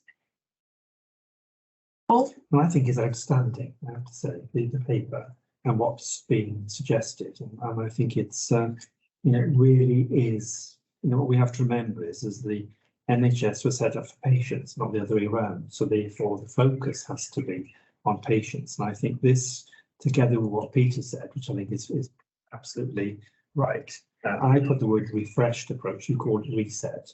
I think it's absolutely right. This is an opportune time for us to put the focus back to look at exactly about the patient and get the patient's input and involvement and their experience so we can learn from it and move on and actually help and support others. So I think from that point of view, just to say very well done to all involved, and particularly I thought the comment on the sign live was very, very important as well. And I also thought that the peer aims, again, I think we had a bigger session on that last with Rhiannon, I think, and and I was incredibly impressed with that. We're now embedding that within it, and I think all in all, there's some really, quite outstanding work. The area that I'd like to talk about at some other point, but not today, but would be about volunteers and companions and things, and how we might be able to engage young people involved in as volunteers, thinking about workforce in the longer term. But I think it's just a really good paper, very well done. Thank you. Ewan? Just do what I said on the last document, I guess, in terms of the quality of the document, and then just understanding the measures and what good looks like when we get to the end of the document. There is an end to the process, I get the process is going on, what our aim does good look like. The thing I should have said, apologies, is that of course we're implementing Civica. So Civica goes live. That's a all Wales patient experience feedback system, and I think that will give us. So I always see outcome measurement as being around the data and the experiential experience of people. And I think we'll now have a data system that will give us patient experience feedback. And I think that enables us to set some ambitions from a data perspective, because it will give us something that's also benchmarkable across Wales. So I think we'll have a real opportunity with Civica, and it's really exciting that we're running. But yes, you're completely. Thank you. James? Now Jenny's mentioned Civica word. I mean, if you think about the way in which we hold consultants to account at the moment, it's for number of clinics visited, number of patients seen, how long we took to see them, and that's important. That process activity is important. But with Civica, we have the possibility of providing consultants with information on the experience of the patients they saw in those clinics as part of their annual appraisal, which is the developmental process that consultants follow. And that's what I'm quite excited about doing. It's to give people a different, more important metric that's been too hard to collect in the past to engage with. And I think it's really exciting.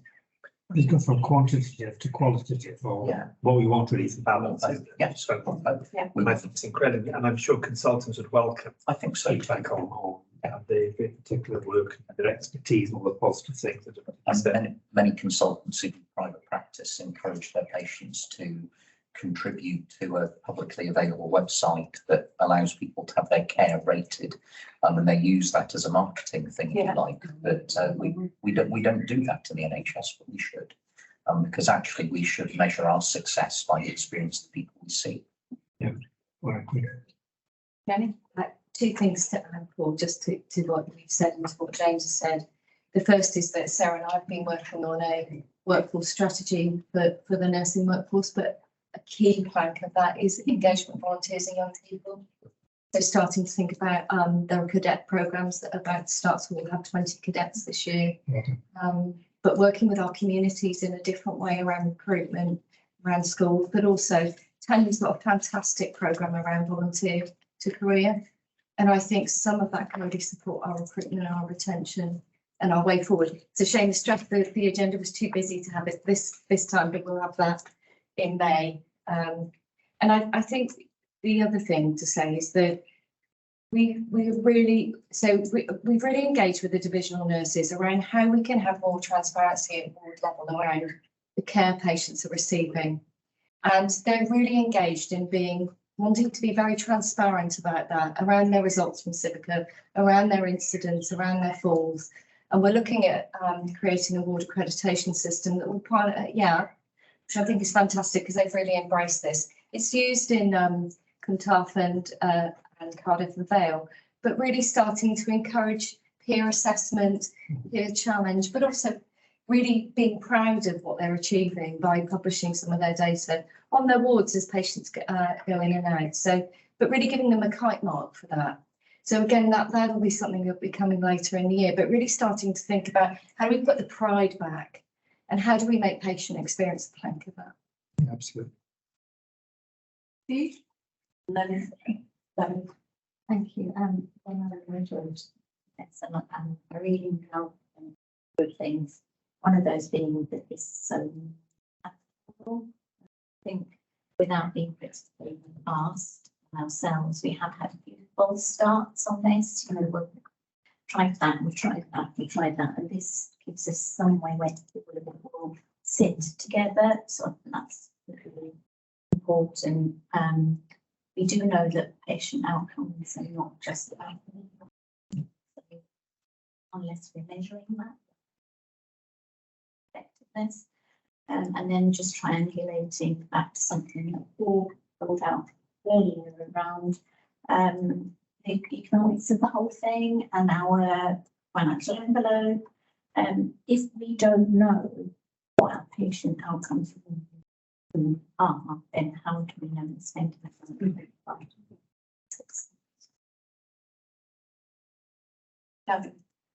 I'm probably just going to reiterate a conversation we had the other day in the briefing session, but I'm really keen.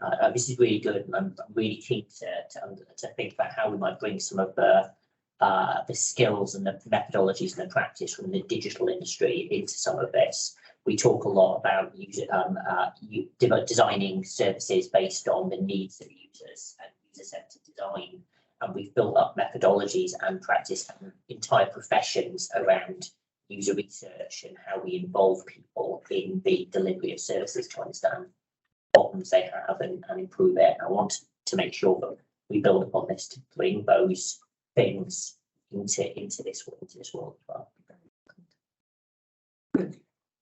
So I take it that we adopt this strategy, and thank you very much indeed for grasping the nettle and bringing this to us to really improve the experience of patients. The Adult Mental Health and Learning Disabilities Specialist Inpatient Services Unit and the business case. I'd like to welcome Ian. Where is he? Down at the side. Ian and Gemma.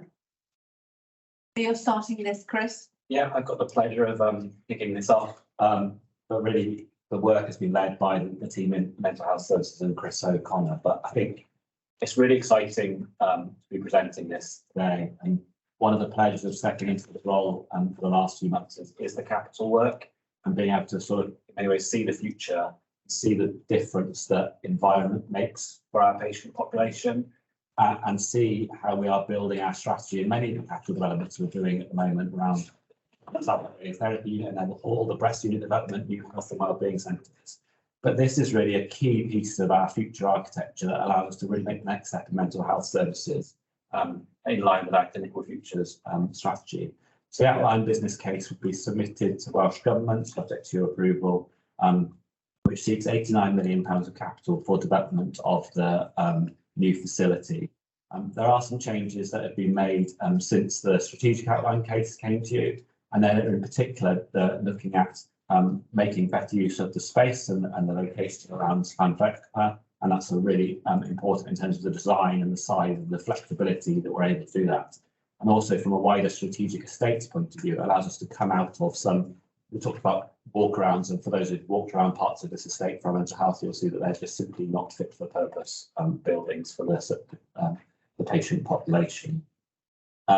This also allows us to develop additional services around crisis assessment and other areas and look at how we can develop further. I think importantly, it also allows us, as we develop and build the service, you can see within the case and within the cover paper, that gradually a re-provision of out of area placements and bringing people back into our more local provision. Again, we know that improves quality, we know it's a better patient experience, and also it makes sense from a financial perspective as well as we develop that over time. There is identified in the case of revenue challenge that we need to work through as we move from OBC to FBC, and we've already identified some opportunities to work on that as we move through the next stage of the case. And I'm sure Ian might want to touch on some of those, but I just wanted to say those things in introduction and welcome questions. And I'm sure that Ian and Gemma, who've been the experts here and doing the work on this, will be able to answer them. Good, thank you. Do you wish to add something, Ian? No, I think the from the challenges point of view, there's I guess there's a workforce challenge and a financial challenge, two big issues that we have to work through the FBC, as Chris has pointed out, and I can pick up aspects of those if there's any questions though. Gemma? No, I've got nothing to add, but happy to answer any questions. Okay, thank you. Are there any questions? We've had a considerable briefing on this. Ewan? Sorry, I'm glad you mentioned the financial case, if we can look at what obviously between. It was just around the beds again, the number of beds that we're accommodating within units, because we're reducing 43 beds, I think it is, from the other units to move to this unit, and we'll end up with 71 in the new. We've obviously got, I think it's 50 people outside of area or in different units or in private placement. So that immediately, to my mind, that's 93. If you add the 50 plus 43, we've only got 71 beds here. But I noticed within the actual summary of how we worked out the number of beds we need, we look at reducing the out of areas from the 50 down to 0 in about 4 years, 4.5 years. But then in there, we comment that we'll be, again, looking to place people out of area within 7 or 8 years, which seems to me as if it's this new unit is almost only fit for purpose for about 3 years, and then we're already looking for new space. Given the investment that we've got, are we setting ourselves up for success here? You know, or should we be looking at something bigger, given even in this almost a base case of demand, we run out of space again in 7 or 8 years? Or should our ambition be greater, I guess? Wanted to add something, Jane? Yeah, and just adding on to that, we did have a little bit of this discussion when we met before, and the system business case developed it to the spec they were given when they started to develop the spec. But we also went on to discuss that there are areas of our estate and St Cadoc's and elsewhere that will not be improved by the SISU. They will continue to be substandard physical environment to provide care to patients, and that's because the team were not given the remit of that all-encompassing sort of solution. So and we did have a discussion about how we're a long way down the line with this bit of work, but I think, you know, if we approve it, we need to think what step 2 is, so that 5 years, 10 years from now, we bulldoze the physical environment. We don't want our patients being cared for it. And it's a real tension between, do we go the huge amount of work that's being done here, and if we do, that's the next step on the journey. I think the independent members are all very, very keen that we should just evacuate St Cadoc's site for patients, because it really is full suitable for market standards. Yeah, I totally agree with that, but it's the scope of our ambition then, and again, the cost that we're putting into this development. And it's, you know, so this isn't stress tested, I guess. I mean, I can't, you know, correct me if I'm wrong, I don't see necessarily a stress testing here of some numbers, but instead of 2% or whatever it is up to 5%, and we're all told that there's a places in mental health care, etc., etc. I am concerned that we are we being ambitious enough with, I guess, the question around the cost that we're doing, and then we're only looking at capacity lasting less 7 or 8 years. For the money that we're putting in, I'm struggling to see the economic case for it. Not that we shouldn't do it. We should be bolder and more bigger in what we're doing. I honestly struggle to see it. Yeah. Thanks. I suppose the sound is not very clear our end, but I think the first question was related to our bed numbers, yeah, and how we derived those, and the fact that there's a reference to needing out of area placements in about 7 years' time. What all that is really is a reflection of the way mathematical modelling works, and it kind of looks at historical patterns in the past, and then looks at your demand and capacity assumptions going forward, and then it kind of models way through. What that actually means is that in 7 years' time, there may be 1 or 2 patients or 3 patients popping up as through the modelling as maybe arising at that point in time.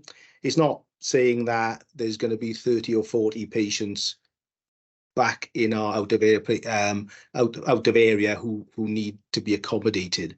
So I think the numbers are really small. And the other thing is that obviously this is part of our pathway work. I think Gemma's probably going to come in and point this out now. And the other major parts of the work we're doing is looking at the whole pathway of the patients and looking at how we can develop our community services to intervene earlier and provide more effective therapies at an earlier point in time to reduce demand in the future for secure placements. So, and they're not really factored into this business case, but it's part of one of our transformation programs that we've got, the complex needs program that we're developing in tandem with this, because we know this unit won't work without the community infrastructure to support people back into the community, but also to stop them from requiring this level of secure environment in the future. Gemma, do you want to add anything to that? Thank you, Ian. I don't want to repeat what you just said, but just agreeing regarding the mathematical modelling, and that is quite a complex process to go through and hard to give clarity of the assumptions that we had to make and also the process that we had to do in order to derive the figures that we had. But essentially what happens is you'll get 0.2 of a person over a couple of years that will carry on through, that ends up at year 7 being 2 or 3 people. So that's really hard to kind of convey in terms of the modelling that we've had to follow through. But that's why there may be a slight increase that you'll see at that end. And I guess the other thing to say as well is that we recognise in the secure services that this isn't going to be the answer to all of our patients and all the people that require secure services. So we couldn't, for example, justify with the numbers that we had to open a female low secure service. It wouldn't work in terms of the numbers of people that we had and that the staffing that would be required for that unit. So financially, it just wasn't beneficial for us. So there's always going to be a small contingent of people that would be within external placements, but we would hope to drastically reduce that over the years. And like Ian said, although this project is coming to you in isolation, there's a broader structure around it that we're having to put in place in order to demonstrate that we have flow through the system. And this is a small part of the pathway. This is the more secure, specialised end. And we recognise that there's a full pathway that wraps around that we know we have to attend to in terms of the clinical services that support that, and also the estate structure and the staffing that contribute to the flow through the system. So that's really just trying to find a different way of saying what Ian said, but hopefully I'll add some clarity as to why we've got to where we've got to in terms of the figures. I get the figure, I mean, I get the limitations of mathematical modelling, etc.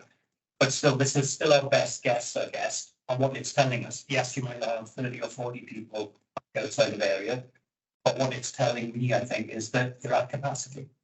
They'll hit capacity within 7 or 8 years, which might necessitate us putting people outside the area.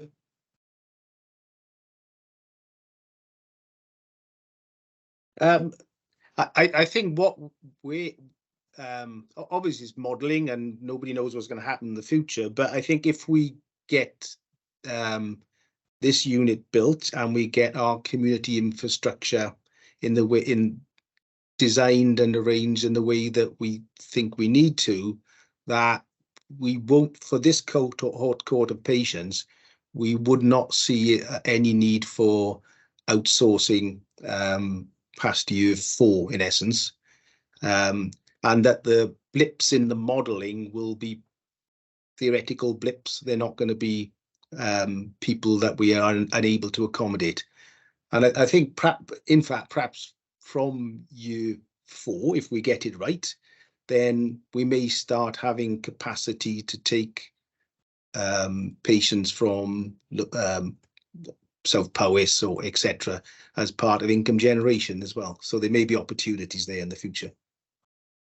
It's just worth saying that a capital governance point of view, the reality, I guess, is that so if we agree with this today to go forward, remembering the economic appraisal stage with support from some external lines, which is what they call their infrastructure investment.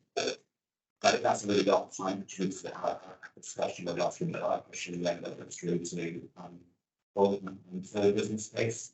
But that would support us within that involved security and responsibility to have something that really be that responsibility that some of the oversight and the business as well.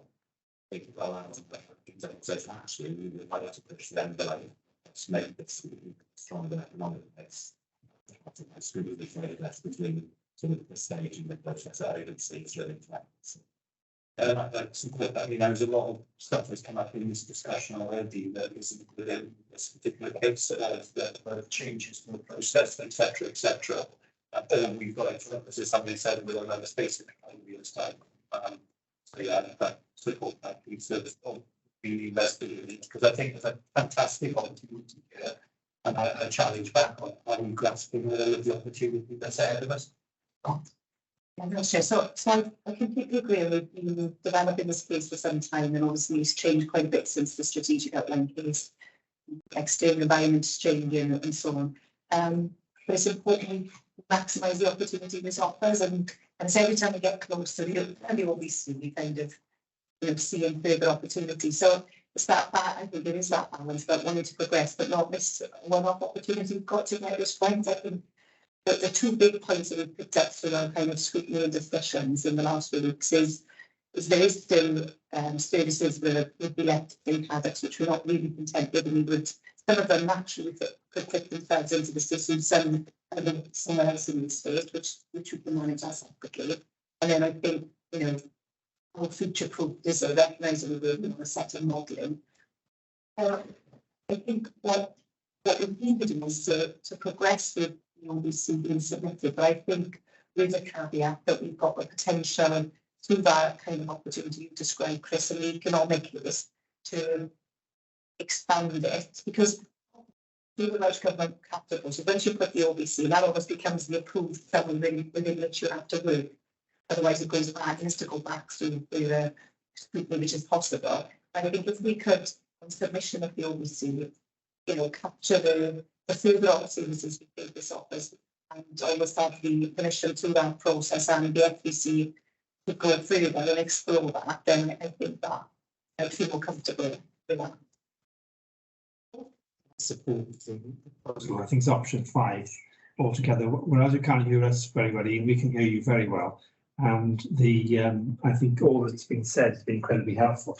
And I think one of the main things we should perhaps consider is taking on board what Ewan said, is that we'd like this for our community, because I think it's been very underinvested over the years, and it's time we should do something in this particular area of activity. And if you were to say another option for the Welsh Government to consider would be we could support patients coming home to Wales, so we may be able to provide an additional facility, and that may be the development part that one could then also add to the discussion, to say that we would like this, we think is absolutely incredibly important, but have you thought about the amount of money that Wales is currently spending in outsourcing to other parts of the UK, and we could incorporate that within the proposal if that was considered to be if there's funding available and the development was thought to be appropriate. So I think there's some opportunities there.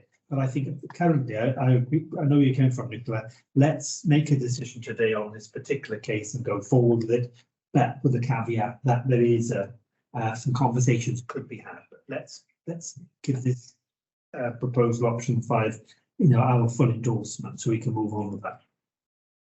Thank you, Paul.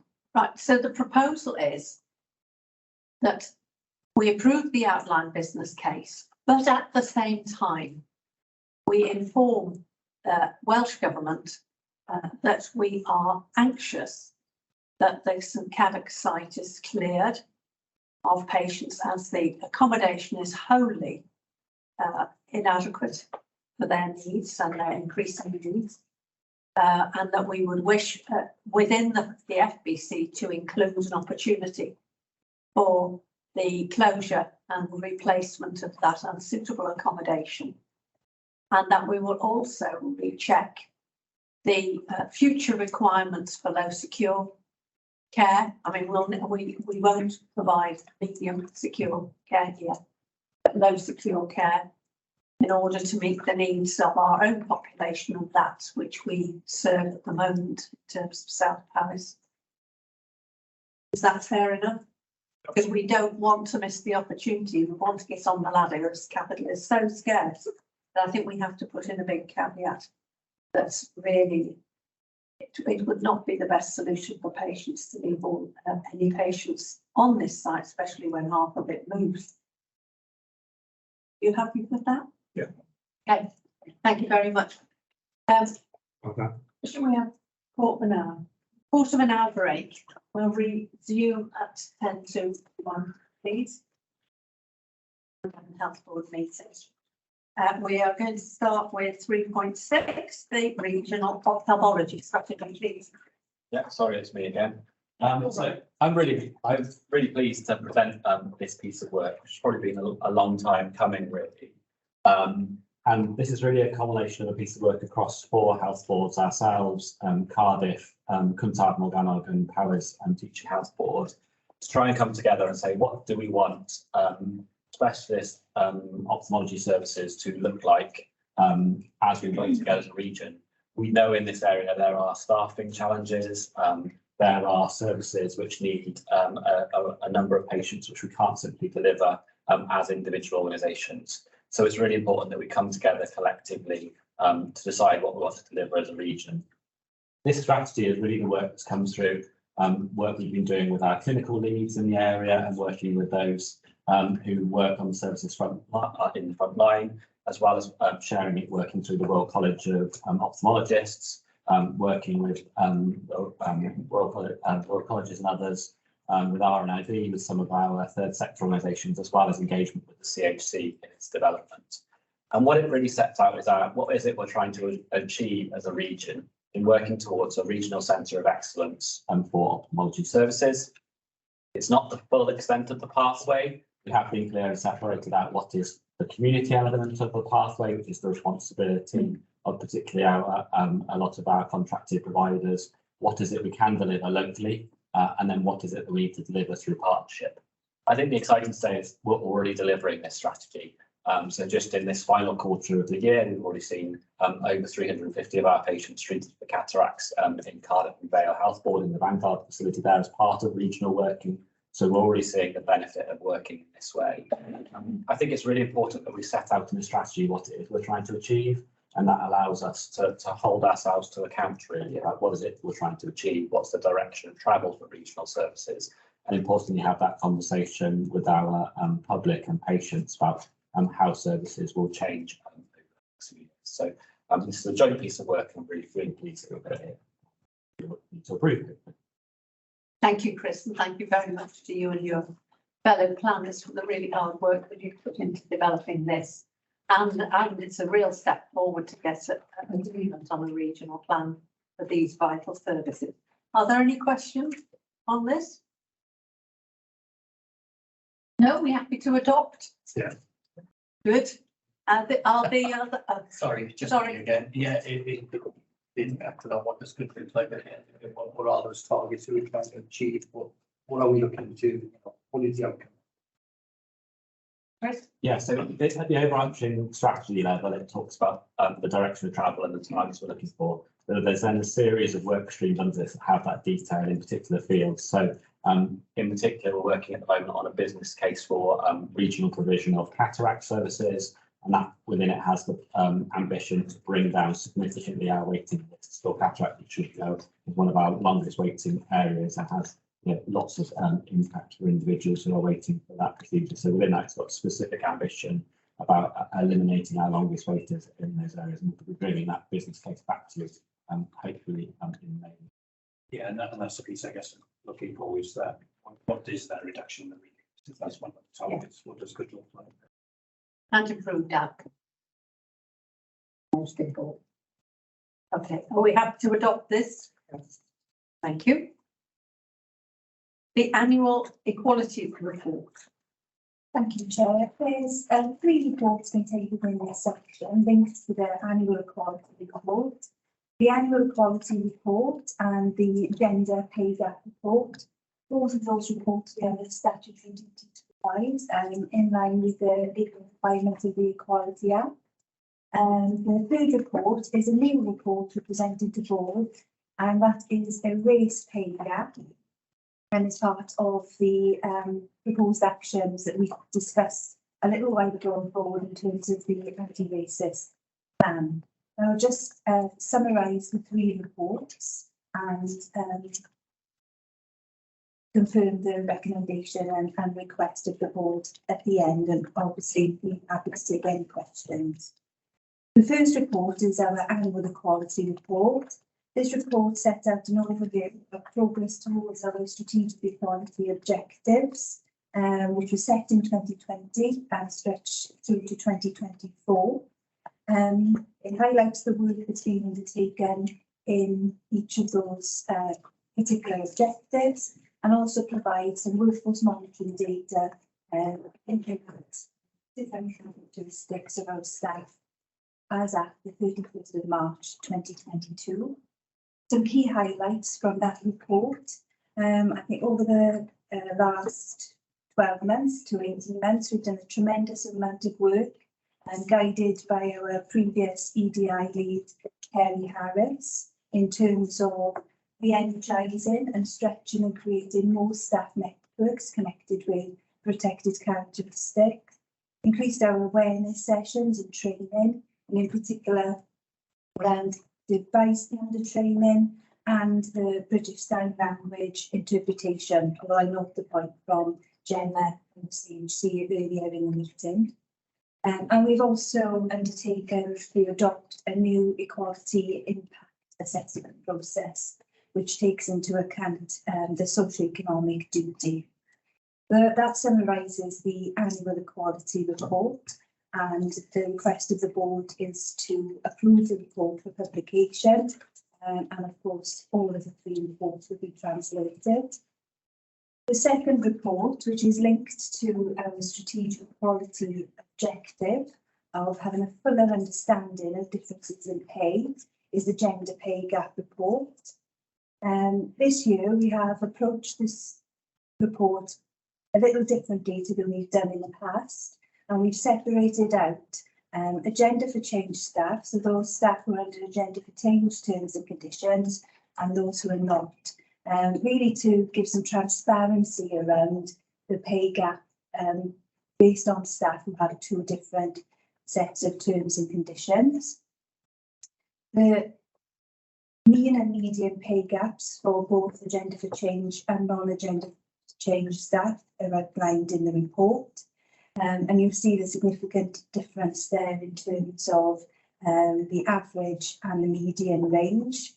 And it really demonstrates a wider organisational perspective of our current gender pay gap. And the report also highlights the actions that we're progressing and looking to progress next in terms of making every effort to close that gap.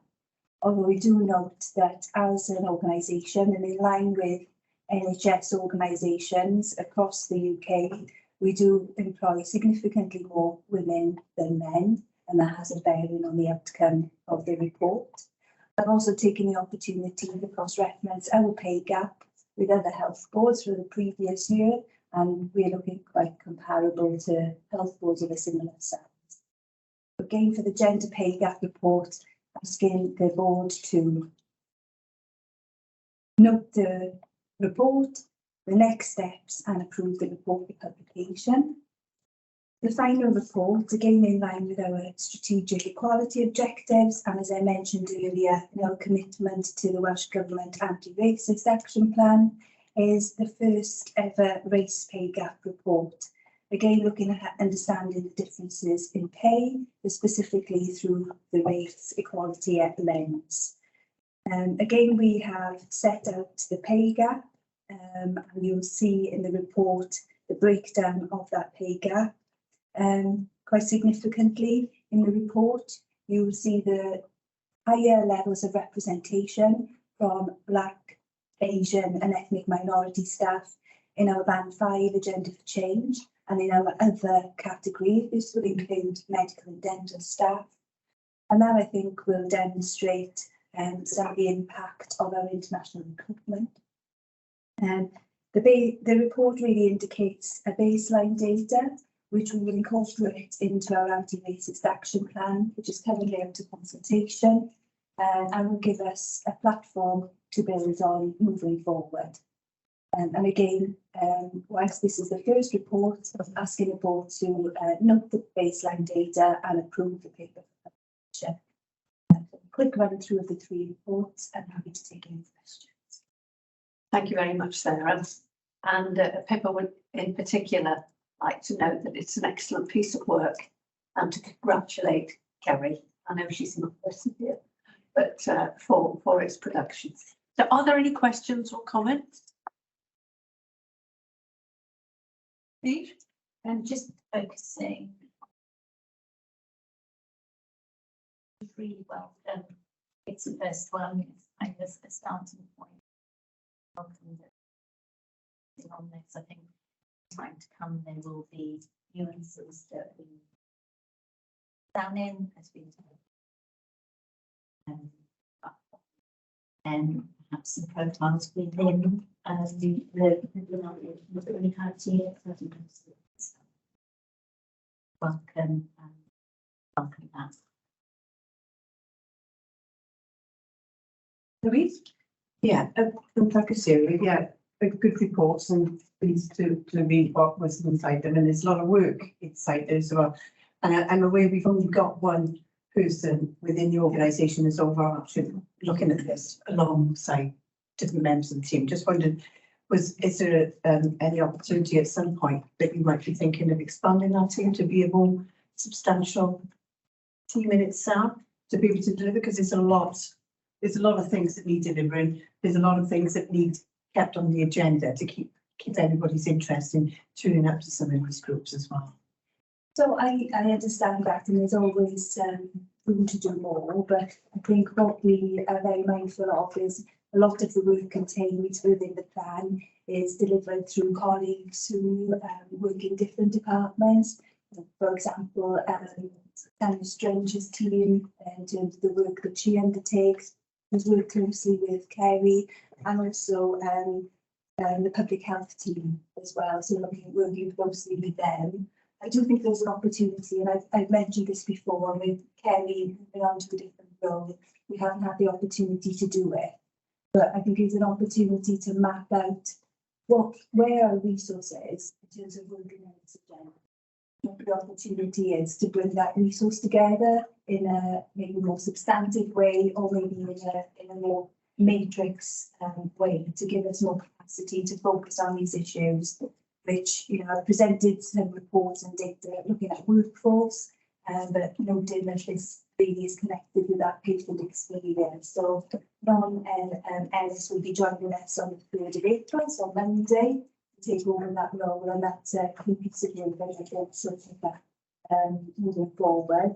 And then that they can identify our gaps with, and then maybe what we need to do to fill those gaps moving forward. Yeah, I think so. I think because this fits in well with the wellbeing agenda for staff as well at the end of the day. So just to keep the momentum of the good work that Kerry had already started, and I think staff, you know, are quite engaged with the things that have been set up. So I'd like to see that being carried forward. Thank you. Thanks, Louise. Ewan? Yeah, okay. A lot of work has gone into this. It's almost a starting point with some of the stuff. And we're talking about putting resource into it, etc., etc. So what does good look like when we get there? What would good look like for us, kind of thing? So we get all these figures. What should it look like? So it should look like reducing our pay gaps. You know, that should be the trend we're aiming for, is reducing the pay gap, which would be. So I guess it's what does that good look like? I think, you know, I suppose excellence would be a zero pay gap.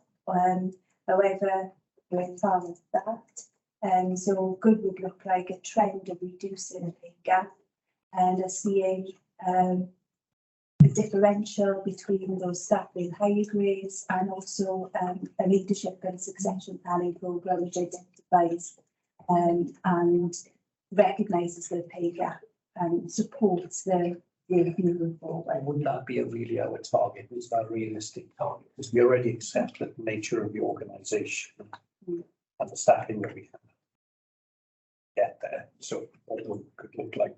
It's not answered now. Yeah. It's what are we trying to work towards? What is this resource going into? What are all these people have to do to say yes? We're now at that point where we should be comfortable as an organisation. I think it's quite difficult to set a target because there are so many complexities involved. But I think working through how we reset our strategic equality objectives, they're due for reset now, they will stretch to 2024. So working through how we reset that, I think will outline some of that future ambition, noting that there's been a tremendous amount of work over the last 12 years. So it'd be interesting, you know, that next time we bring this up, having this is what we think we can get to or realistically achieve. I think that's going to be resetting those objectives. Yeah. Thank you. Are we happy to adopt these? Oh, sorry. Just picking on that, I think that this whole area is so complex, and that's why I welcomed it as a starting point. So the reasons behind that gap is far beyond what we currently do in this organisation. There are population-based solutions. And actually this triangulates really well with the next item on our agenda in respect of public health, climate, you know, the kind of underlying causes for ill health, loss of aspiration, you know, I think I really welcome starting to do some work on this, but I would encourage us to look at those nuances over the years and triangulate that with what is happening outside. Thank you. So we're happy to adopt these reports for publication. Thank you. And thank you very much, Sarah, for a really good bit of work. Can we move on to 3.8, the Gwent PSB Wellbeing Plan? Stuart. Thank you, Chair. I'll just briefly take you through the plan, then happy to take any questions afterwards. Just to set the context, first of all, this is the first 5-year wellbeing plan that Gwent Public Services Board has produced. So Gwent PSB came together in September 2021. Prior to that, there were 5 local authority-based public services boards. In fact, in Appendix 4 to the plan, you can see the objectives in those local authority-based wellbeing plans, which ran up until 2023 this year. So this is the first time there's been a regional plan that's come from a public services board in Gwent to cover wellbeing. It's due in terms of process for approval by Gwent Public Service Board actually on the 22nd of June this year. I do say in the cover paper it's the 27th of April, but the PSB wrote to the Future Generations Commissioner after I'd written this paper and has asked for an extension to the end of June. So it's formally due to be endorsed by the Public Service Board collectively on the 22nd of June. Prior to that, it's going to each of the 8 statutory members of the Public Services Board for approval individually. So it's coming to the Health Board as part of a broader process currently of going around all 8 statutory member organisations of the PSB. So that's the 5 local authorities, the Health Board, Natural Resources Wales and the Fire and Rescue Service. Just to briefly give a little bit of the statutory context. So the requirement for a wellbeing plan comes from the Wellbeing of Future Generations Act, which was passed in 2015. And there are 3 broad statutory requirements that are required in publishing a wellbeing plan. So firstly, each Public Services Board must prepare and publish a local wellbeing plan setting out its local objectives and steps it proposes to take to meet them. The local wellbeing plan should set out how the board intends to improve the economic, social, environmental and cultural wellbeing of its area. And the plan should have two main elements to it. It should contain local objectives and it should contain the steps that the board proposes to take to meet the objectives. And probably the fourth element is it should also be informed by the wellbeing assessment, which is another statutory requirement and was published by Gwent Public Services Board in March of this year. So there is an extensive wellbeing assessment that's on the PSB website that gives some of the data and information that underpins the objectives and the steps. Just in terms of process of producing the plan, there have been quite a few different processes over the autumn to get to the objectives and the steps that are in the plan today. There are a series of stakeholder events between November and December of this year. So there was one in each local authority area, and they were face-to-face events with largely officers and elected members and other stakeholders on the proposals for the plan. There was also a public consultation process which was led largely through local authority partners of a series of events with the public to talk through the proposals in the plan over the autumn-winter period. There was also an online survey that ran via the Public Service Board website for 2 or 3 months over the autumn-winter period. And then the Wellbeing of Future Generations Commissioner's Office has also been involved in the workup of the plan and has provided formal comment back on the plan as it was being developed. So that's where the context and the informing of the plan has come from. Originally, there were around 16 issues that came out of the wellbeing assessment that was published in March. Over the summer into the autumn and then through the workshops, that's been distilled down to just 2 strategic objectives for the plan and 5 steps.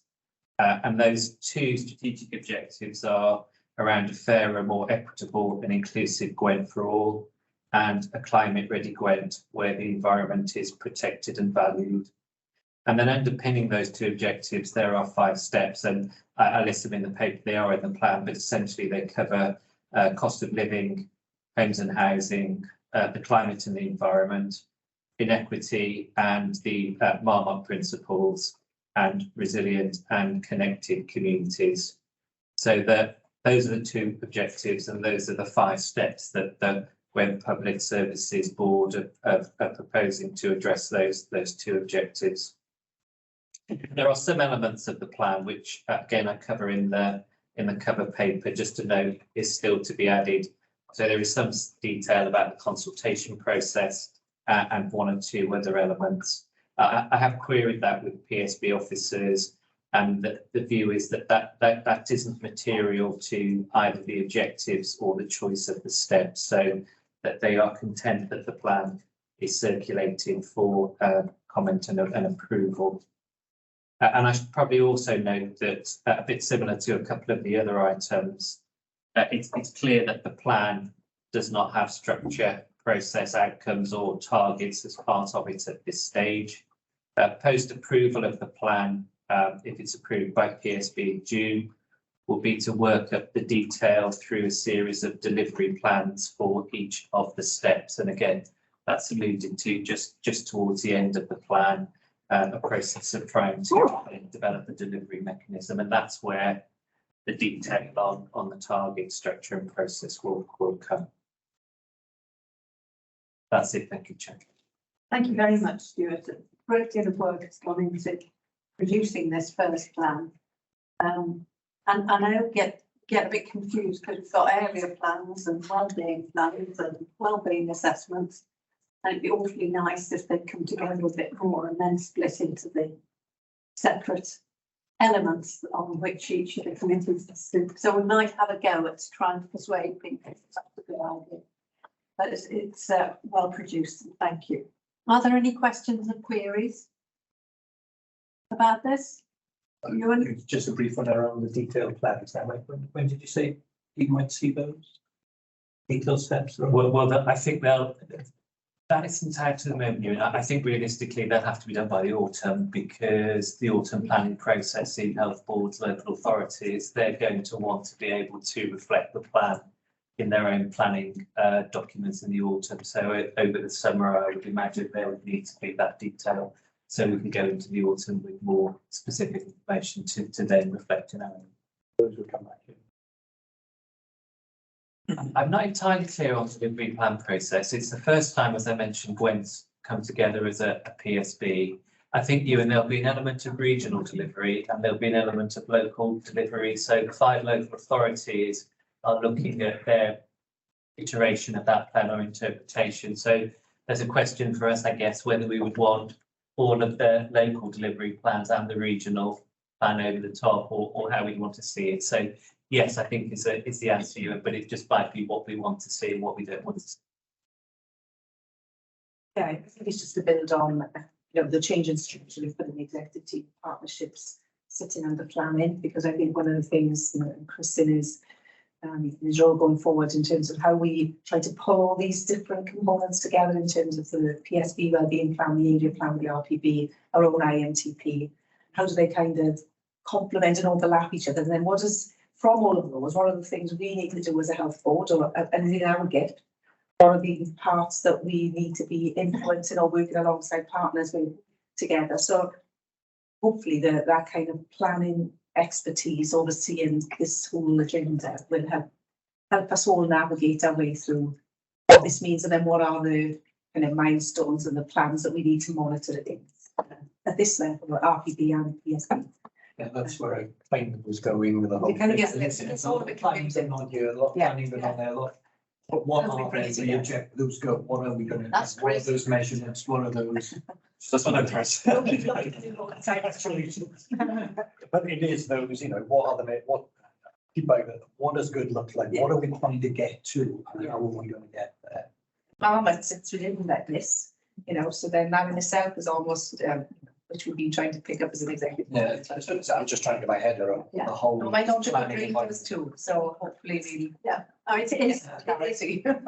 My degree, I'm just trying to distill it down to these are our objectives. This is what we, and these are for every objective, there are 10 things we're doing to link that in.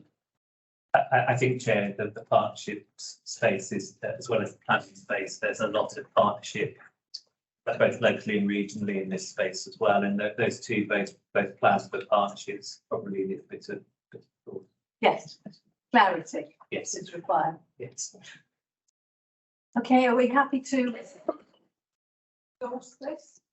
Yes, thank you. Thank you, Stuart.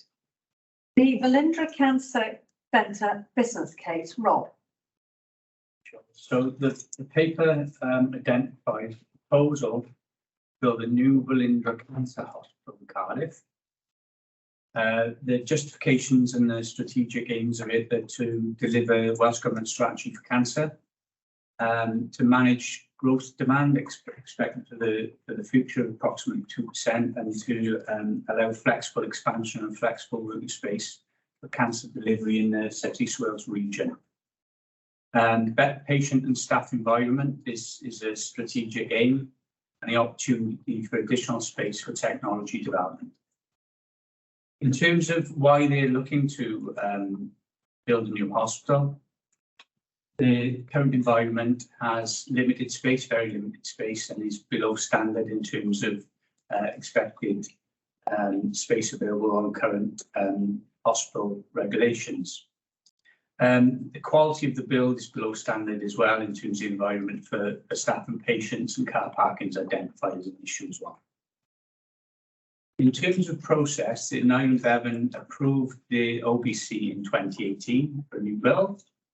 And just for noting, there was an FPC for linear accelerator supported in September 22, which was for 8 in Velindre and 2 in Neville Hall. The reason for noting that is that's where, if you like, the actual activity and patient treatment is achieved. So in terms of radiotherapy. 5 case models being followed. Not all the cases are available because of the commercial in confidence nature of them. However, in terms of the information we share openly, The current full business case identifies an increase in costs for Aneurin Bevan, moving from the original figure of £1.4 million proposed cost up to £2.4 million.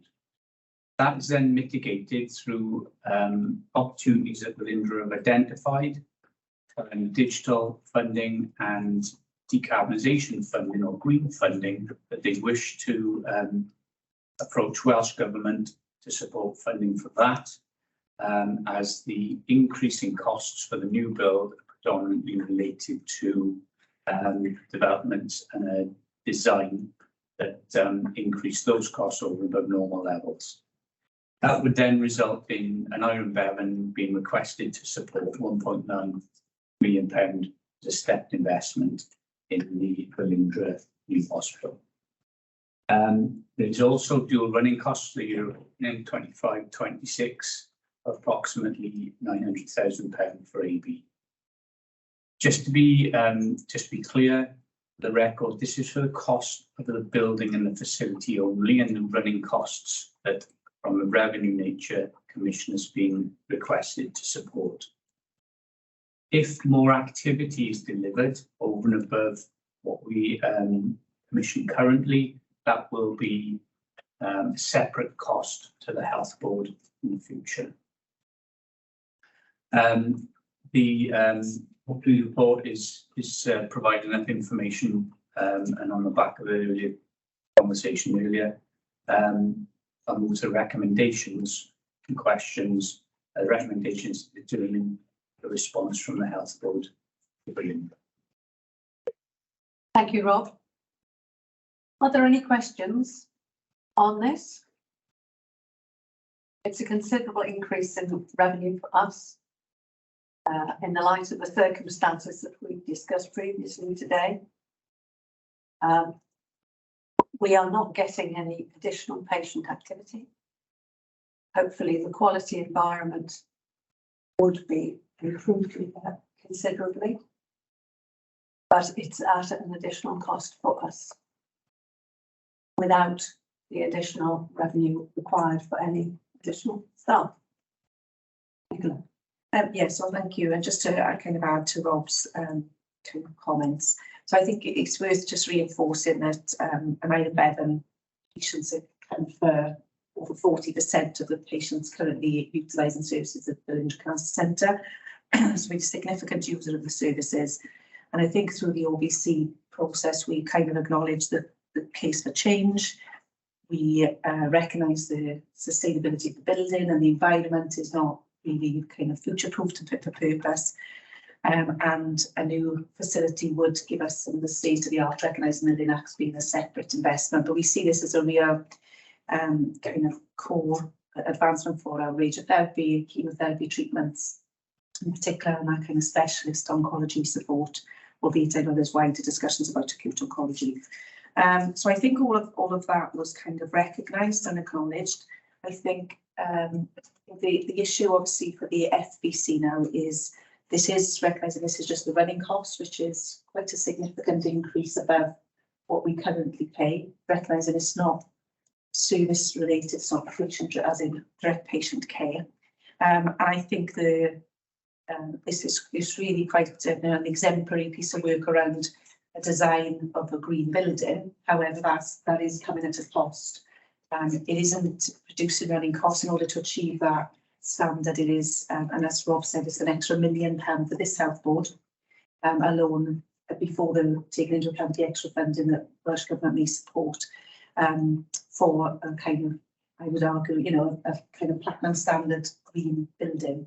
So I think the debate for us is around affordability, given our current the current context we're working in. We know we've got a lot of our own estate that is not fit for purpose. We've got lots of backlog maintenance, and therefore we have to balance, you know, investing in this, which, you know, is an important area, versus, you know, other opportunities that we can be able to pursue, and what things we might not be able to do in order to support this.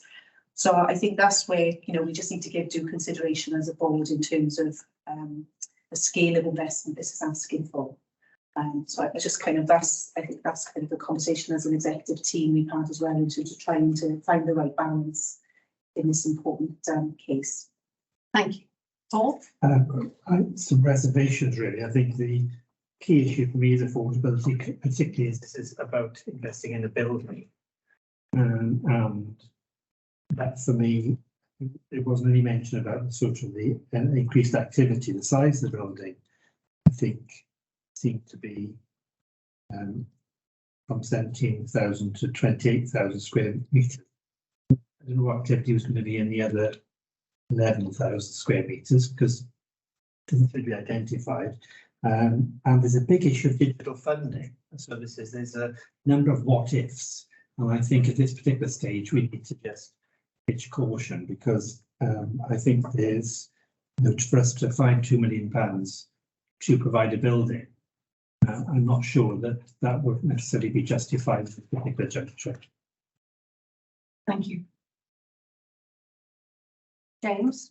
Yeah, I share some of Paul's reservations, and in terms of the information we have in front of us, I don't think there's sufficient detail about how the increased revenue being requested will contribute to 3 of the stated objectives. So the first is to provide sufficient capacity to meet future demand for services. So we're aware that the biggest growth area in cancer that is as yet unaddressed is the need for systemic therapies being delivered over an extended period. And my assumption is that if we're to look at objective 3 as part of improving patient experience, we would want patients travelling long distances. And my concern is that the patients who live, particularly in the sort of more peripheral areas of the health board, will be disadvantaged if they have to drive to Cardiff to receive those parts of their care. And I would welcome, as part of the ongoing review of this business case, consideration of whether we could be utilising the facilities being developed at Neville Hall differently. And I would note, no more than as a point of information, that objective 4 is dedicated to providing capacity and facilities for high quality research. And there doesn't appear to be any provision within the footprint of the new building, despite its considerable increase in size, to actually deliver on that objective. There is no research space identified in the additional 10,000 square metres. I would contrast that with the area for public spaces, which seems significant compared to the clinic. Thank you, James. Deej? Thank you. I echo concerns about affordability. I think absolutely committed to the green agenda, absolutely committed to space and building and those being conducive to patient care and experience.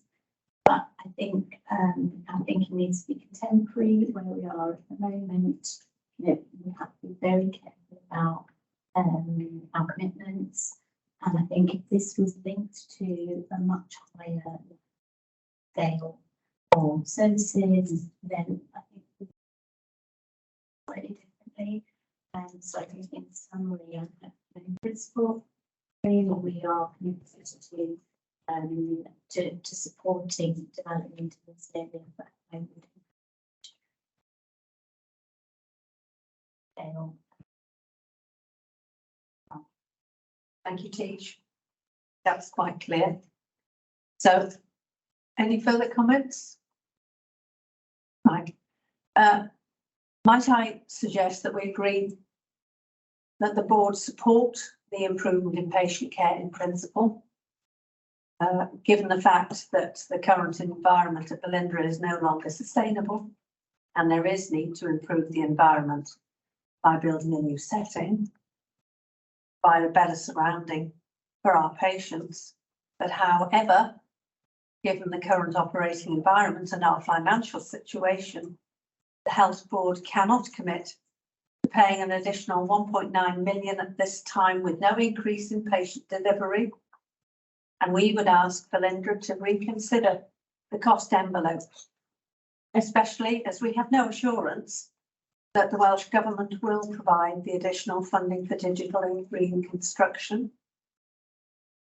The first bit, and that the other element that has been raised by James is that the Health Board reviews its policy on the provision of SAC to make it accessible for our population before a solution is imposed on us, that we come up with our solution, which might be that we endorse the proposal on the ground, but we really need to consider the options.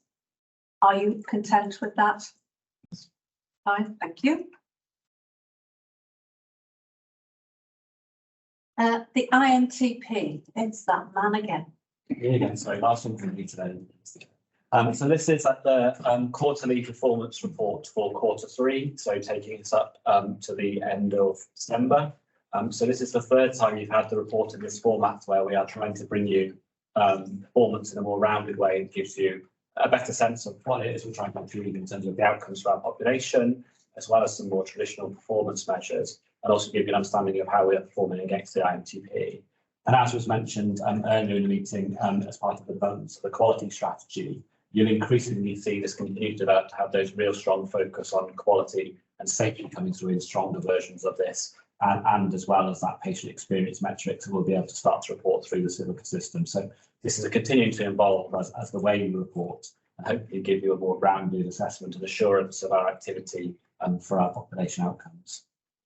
I think the general theme of this Q3 report is kind of progress and steady progress in the face of immense pressure.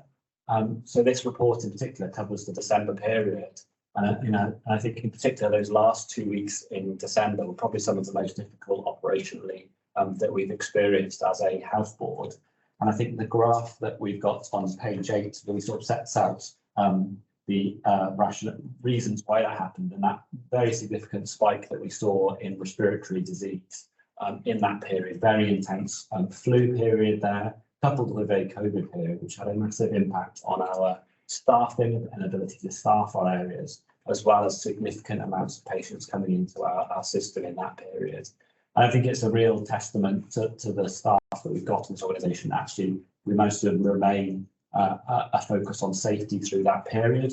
We took actions that we wouldn't want to do on a longer term basis around corridor care, around options that we chose to try and maintain that safe as possible flow through our departments in terms of boarding, so that's putting additional beds onto wards and moving people through. We took actions that enabled us to work as safely as possible through that period.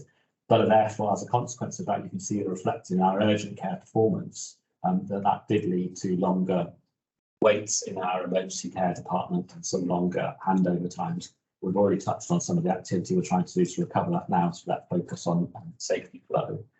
I think what's reassuring for me in this report is that in the face of that pressure, we've still managed to make progress in reducing our planned care longest waiting patients. So you can see that steady progress in bringing down those people, in particular the longest waiting sadly for more than 2 years for treatment. We've actually managed to eliminate in all but a small handful of specialties now those very longest waiting patients. It is really now just in some areas of orthopaedics, ENT service, and 1 or 2 other areas in small numbers, but we've just got some of those, a real focus now in terms of our longest waiting patients. I think the other pleasing element that comes through this report is the continued projection we've been on in terms of our improvement in cancer services, and that progress we're making steadily towards getting to the 62-day target, and as well as a lot of work in reducing the backlog, a large backlog that we had for cancer treatments, which we know as we reduce that backlog, we'll be able to make even faster progress in this next period in terms of our cancer waiting times. I think then as well, the other final point I'd say is that it's also reassuring that we're still making progress on our responsibilities for public health as well. So the high levels of vaccination rates that you can see reported here, and the work that we're making and progress that we're making in some of our actions that we're taking at the population health level as well. And then further in the report, then you've got some of the progress that we're making through our programmes and some of the actions that we're setting out to provide further and faster improvements. So I don't think this report, the information here represents where we want to be as a house board. We know we need to do better. We know there is more to do. but I think it is a story of steady progress in the face of an extremely difficult operating period. Thank you, Chris. Are there any comments or questions to Chris? Evan? Partly just to highlight again that it's noted in the report that we are still unable to report on the mental health data because of WCIS. WCIS has been in place with us since end of August, so we are 5 months, 6 months into having WCIS in place, and we are still unable to report. And I think we're expecting another couple of months where we are not able to. I want to just highlight that is probably not acceptable from a national system to not allow us to do this type of reporting. And I want to make sure that we call it out here, but that's an issue we should strongly report back to DHEW, but is not acceptable. And just for reassurance that we have written to DHEW and working with them, we're also looking at some manual processes for reporting. One of the issues with the system loss is there is now a huge backlog of data entry required. So we're looking at the actions that we need to take. There's about 8,000 or 9,000 patient records that now need to be entered as a consequence. So we're putting in place an action plan to get that information so that we can actually get it again. Well, I think this ought to be followed up. I mean, I think it's simply unacceptable. Obviously, for patients, data is absolutely vital, and I'm not sure why we got to this situation. And I think that there needs to be investigations to, because the effect on that suite we have responsibility to commission a service. And if the service isn't up to scratch, we need to know why and what we're going to do about it. It just is unacceptable. I think our responsibility to the patients in Gwent, and they've been asked to deliver a particular service for us, and if not they, we are potentially liable for any particular issue. So I think that should be looked at. And if I can sort of raise that as an observation. The only other thing I did want to ask, you mentioned page numbers, page 11 talks about older people. We've still got approximately 225 people who are in hospital that are medically fit for discharge. I just wondered what the situation is there, because it can't be in their interest to be in a hospital situation, want to be at home. So what, we've had this conversation previously. We still seem to have the same numbers of people that are in hospital. So how can we be reassured about what we can support those to be at home? Yeah, I think so. So as you know, I've recently taken on the exec leadership for the discharge. What I would say is that I think we're at early days of the project. So we've put in place the Discharge Improvement Board to draw together the local authorities, health, in one place to agree the improvement actions we want to put into place. And there are a number of work streams that we will be taking forward, including working around trust assessor, which is a Welsh Government priority, but also looking at improvement pilots with the local authorities. So we've got work ongoing in the Royal Gwent and in Neville Hall, starting to look at how we create push and pull models that are much more focused around the team, around the patient.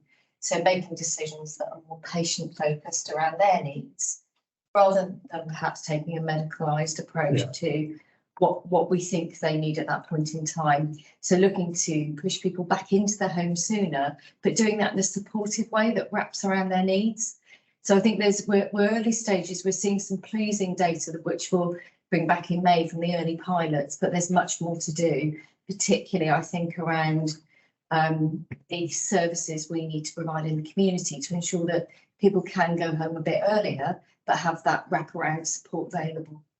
I mean, that's incredibly encouraging, because that's exactly the scenario was. People in hospital said, well, they're going to go home. Okay, well, what, who's responsible for when they go home? The family are looking for assessments of what requirements they need, what carers may be required. So having that conversation, a joined up conversation. I mean, are people being co-located?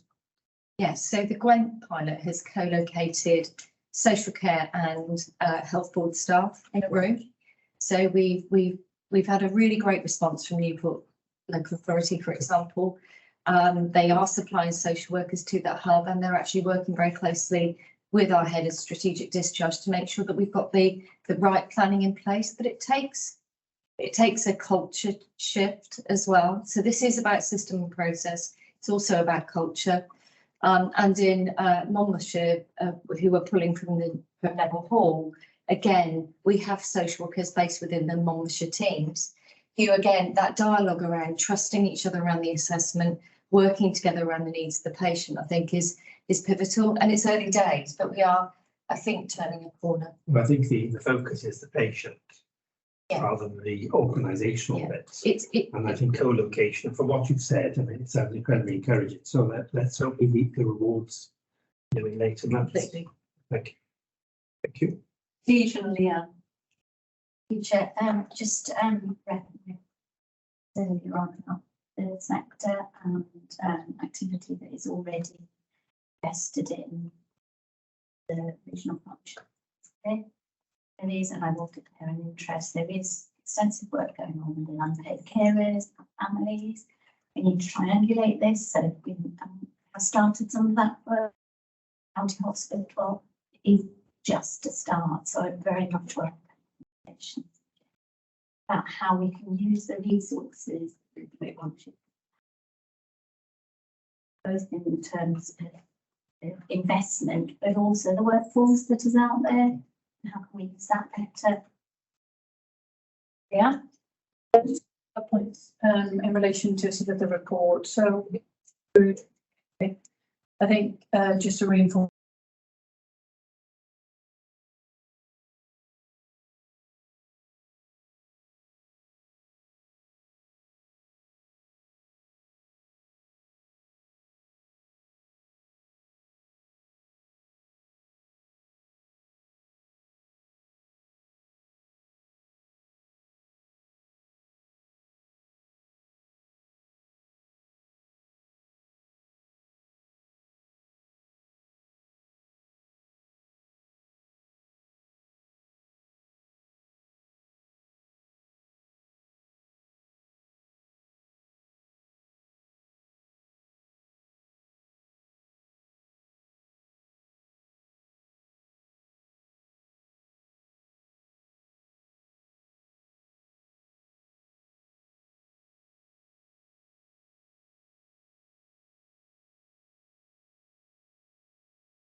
Pleased that we've been able to launch the sort of Waiting Well website now that's available from a health board perspective. It's a start and not finish. You'll hear me say that a lot. There's more information that we want to be able to put on that website to patients, families, carers, know how to access self-help whilst they're waiting. And I'm hopeful that particularly with some of the expertise around the table, we'll be able to join the dots around Civica outcomes so that we are starting to get to a more integrated patient portal, really, I think, to help patients navigate pathways and access help, which must include sort of self-help as well as the professional sort of health and advice that we would give them as well. So I just wanted to give board an update on that, given that it's been subject to concerns that have been raised previously. Thank you, and I think we've really got to publicise the website very, very well, so that people do use it in a constructive way. Can I just go back to spinal surgery? And I know that the orthopaedic list is beset by spinal surgery people who are waiting. Are we clear about the work that the orthopods do compared with the neurosurgeons, and has that shifted in any way? There's been more detailed conversations in terms of the spinal network. Our internal focus from a health board perspective, though, for me, is that I think that there's a considerable number of people on our list that could be treated by alternative practitioners. Right. And I've asked Caroline Mills, with her she's a previous divisional director, but also has the outpatient transformation lead role, to oversee a piece of work in particular on spinal injections. As the honest broker, for want of a better description, we currently have physios and taking spinal injections, radiologists, pain consultants, as well as orthopaedic surgeons. So that's one example of I guess, ensuring that we have a prudent model of healthcare delivery linked to need as well, because we've got to take into account whether these patients actually, that is the best method of treatment for them. Yeah. And another just more detailed piece of work is I've asked some of the clinical teams using Registrar SPA, you'll be pleased to hear, James, to undertake an audit of outcomes following first outpatient attendance with spinal patients, because there are significant numbers of patients, in my opinion, that are discharged at first appointment. They wait for a long period of time. It's a very poor patient experience, in my opinion. I think there's alternative routes that we can put in place for those individuals. So just the more detailed, I guess, complex piece of work is being picked up by the spinal network, but we've got a comprehensive internal piece of work being done around ensuring the spinal surgeons only do what they can do, need to do. Good, I'm pleased to hear that, thank you. Are there any further comments on the report? No? Well, we note the pressures and we note the action that's being taken to alleviate them, but I don't think we're under any illusion that this isn't going to be very hot. Finance performance, James, right? The report has been presented and circulated. It's a month 10 finance report for the period ending 31st of January. Due to paper timings, I will give a verbal update on month 11 when we've got the present and run the position. But in terms of month 10, the headlines in the dashboard presents a year-to-date revenue position of a £34.2 million deficit. Well, we are on target for the £37 million forecast deficit. So that's not where we really want to be. That's our target that we've agreed, and that is looking very achievable in terms of confidence together. In terms of capital spend, we are expecting that we will break even on our capital target, £37 million spend, and public sector payment policy. For the year to date, we are achieving the target levels, although it did dip in months. So there's some action going on to look at what we can do there to make sure we improve that going forward. In terms of key points, for the year-to-date position, the 34.2 million is slightly above where we wanted to be in terms of a mid-year position, about £500,000, but I'll come to that when I give an update for month 11. However, it is going in the right direction, which is what we want. Anticipating income from Welsh Government for COVID and exceptional costs is £22 million, is still not received at the time of reporting. That has now been received, so that removes that risk from our income base. In terms of pay expenditure, that did increase slightly for January. Variable pay continues to be at high levels, but I think I'd reflect on the necessary cover for vacancy cover and enhanced care, which continues. And we are moving from a 4-week month to a 5-week month in January. So still significant costs there, but pressures continue in the operational circumstances we're delivering care in. In terms of non-pay costs, it did reduce for January.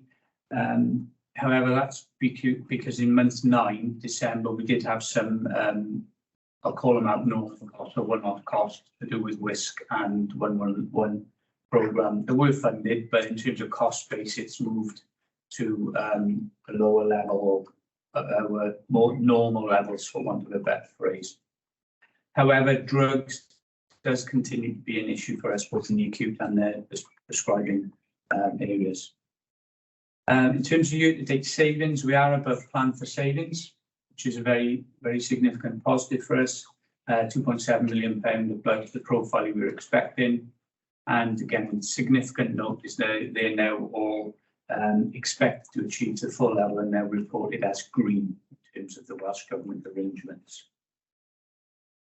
In the report, the underlying position has been updated following the review as part of the MTP process, aligned to the briefings we provided to the board previously through various committees and briefings, to a deficit of £89 million going into the new year.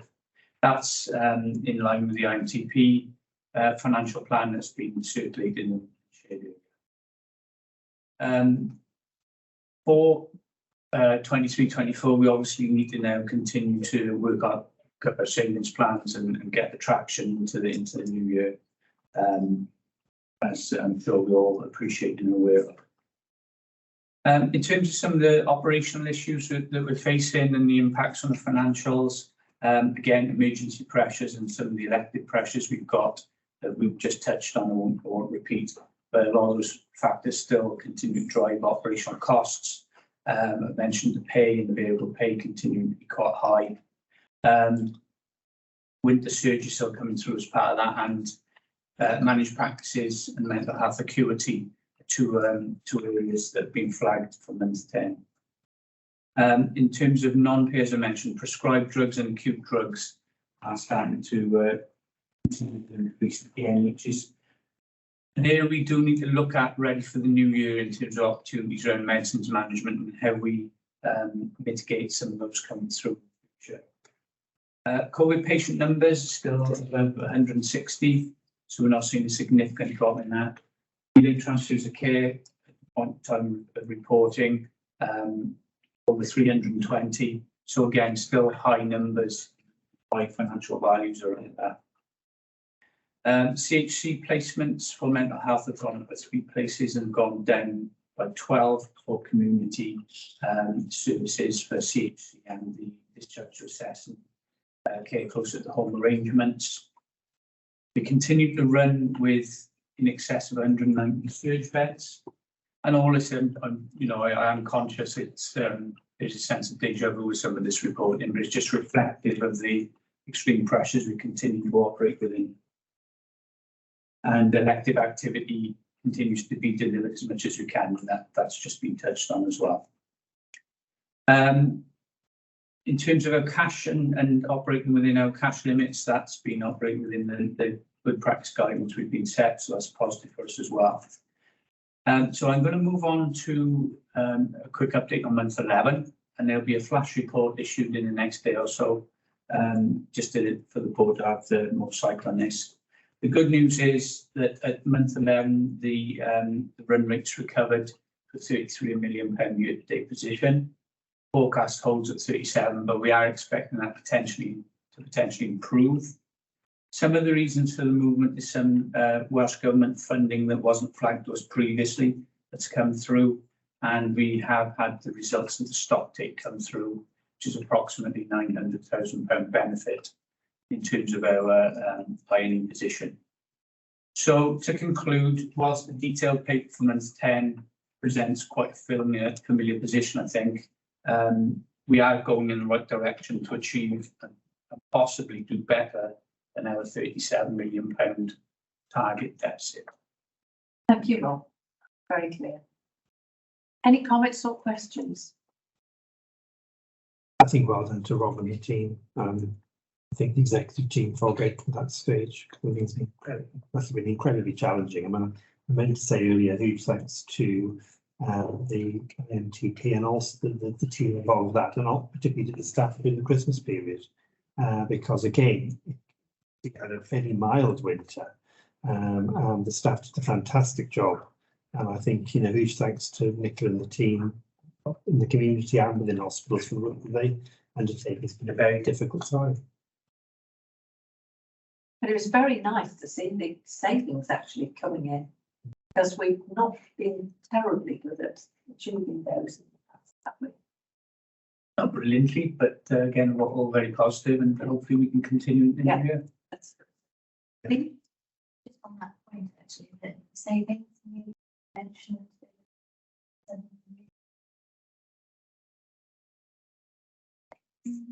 Yeah. What is it that we've done? How did that happen? So some of our some Well of done, our of course. yeah, some of our work, particularly around looking at some of our provisions for CHC databases around that. That's an ongoing thing we do all the time, but that's been giving a lot of focus. Some of our difficulty around delivering the full levels of elective care we would like to have done is having a beneficial impact on the bottom line. And some of the, like stock, as I mentioned, the stock take is having nearly £1 million benefit for us. I wouldn't say that's fortuitous, but that was a bit of an uncertainty that could have gone either way. So that's worked favourably for us.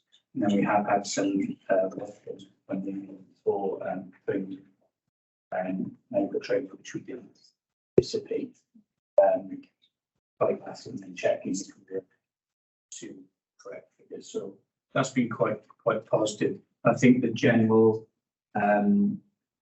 overarching sort of cost piece is starting to just see a little bit of a reduction, which is where we want to go. So whilst some of these are non-recurrent, it is a positive place to find ourselves.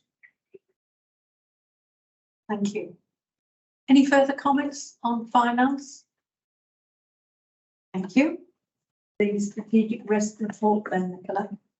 Yeah, thanks, Chair. So this is, whilst this has some refinement, still continue this in its kind of existing form, albeit I think it's worth acknowledging the board development session we had last week around risk and our plans to reframe this and refocus this in the new year. Separately identifying risks versus issues, I think, is a key piece of work for us as well. So recognising that's where we head into the new year, just picking up some of the risks and issues that that changed in terms of this report. So I think we've reframed some of them, particularly the WCCS one as well, and some of the risks to the service has been picked up. Yeah, I got it.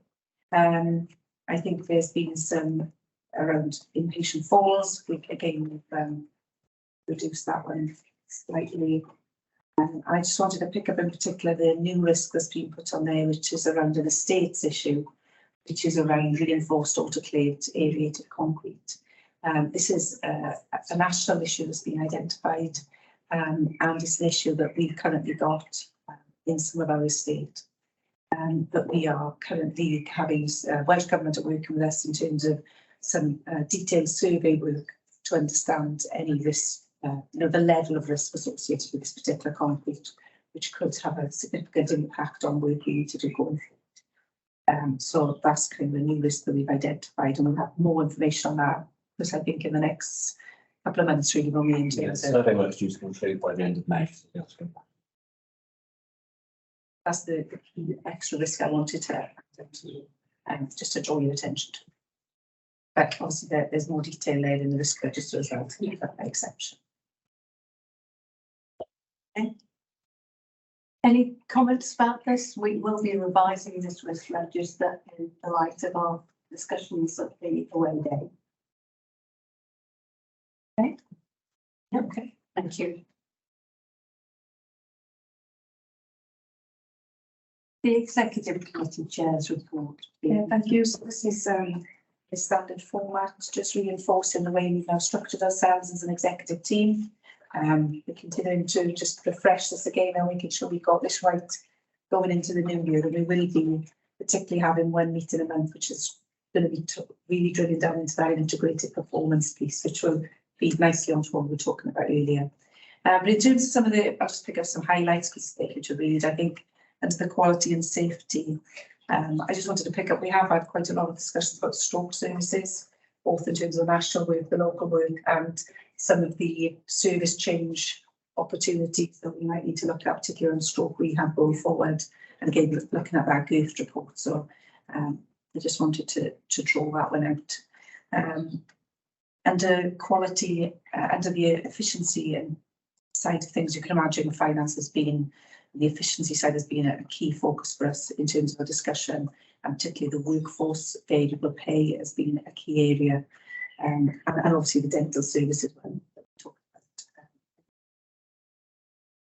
about. I think under regional planning and the partnership when taking those together, you know, we talked about the ophthalmology, we've got quite a focus on regional planning and cataracts in particular, and we've got a draft regional plan now for that we currently have agreed between the health boards that we are kind of socialising with Welsh Government. And we, under the partnerships, we did have a useful session picking up on the wellbeing plan earlier from somebody from the Institute of Health Equity, looking about what does the Marmot Regional Plan mean for us as a health board, and links into my earlier conversation where we started thinking, okay, so what are we already doing in this kind of space? What more we need to do that's in our gift, and what more is in the partnership? So that we're planning to have kind of more detailed time, dedicated time as an executive team on this part of the agenda, recognising it can sometimes get dominated by the operational here and now. So our focus on prevention is quite an important one for us as well. And then just briefly captures the system leadership group meetings we've had, which I mentioned earlier, particularly around accountability and system flow. And then there's a final piece on here, which is just endorse the continuation of Contact Morgan University Health Board continuing to host the National Imaging Academy for a further 3 years. So just maintaining the status quo, not changing it. But we do need to just endorse that because it's a formal change. So that was it, really, good conversations, good discussions, lots of decisions, and hopefully focuses that a lot of that which was presented in the board agenda today. Yes. Thank you. Any questions to Nicola? Are we happy to endorse the signing of the hosting agreement? Yeah. Thank you. Joint committee activity, Nicola. Okay, thank you. Rob attended the WISP committee at the last meeting, so he can probably help with any detailed discussion. But the report sets out some of the key issues that were picked up in the meeting. I think thrombectomy, picking up on the stroke issue, is a really important piece of work that we've got to get right. The potential, value, patient experience, patient outcomes, opportunity for this is huge, and we've got really small numbers. So I think, I know Cardiff are in the process of trying to establish that service. There was a debate around the thrombectomy case, eating disorder in patient provision for adults, recognising demands on the out of area and what we might need to do going forward around Wales, albeit I think this is an area where we need much better upstream investment, and we've done quite well in the health board around that.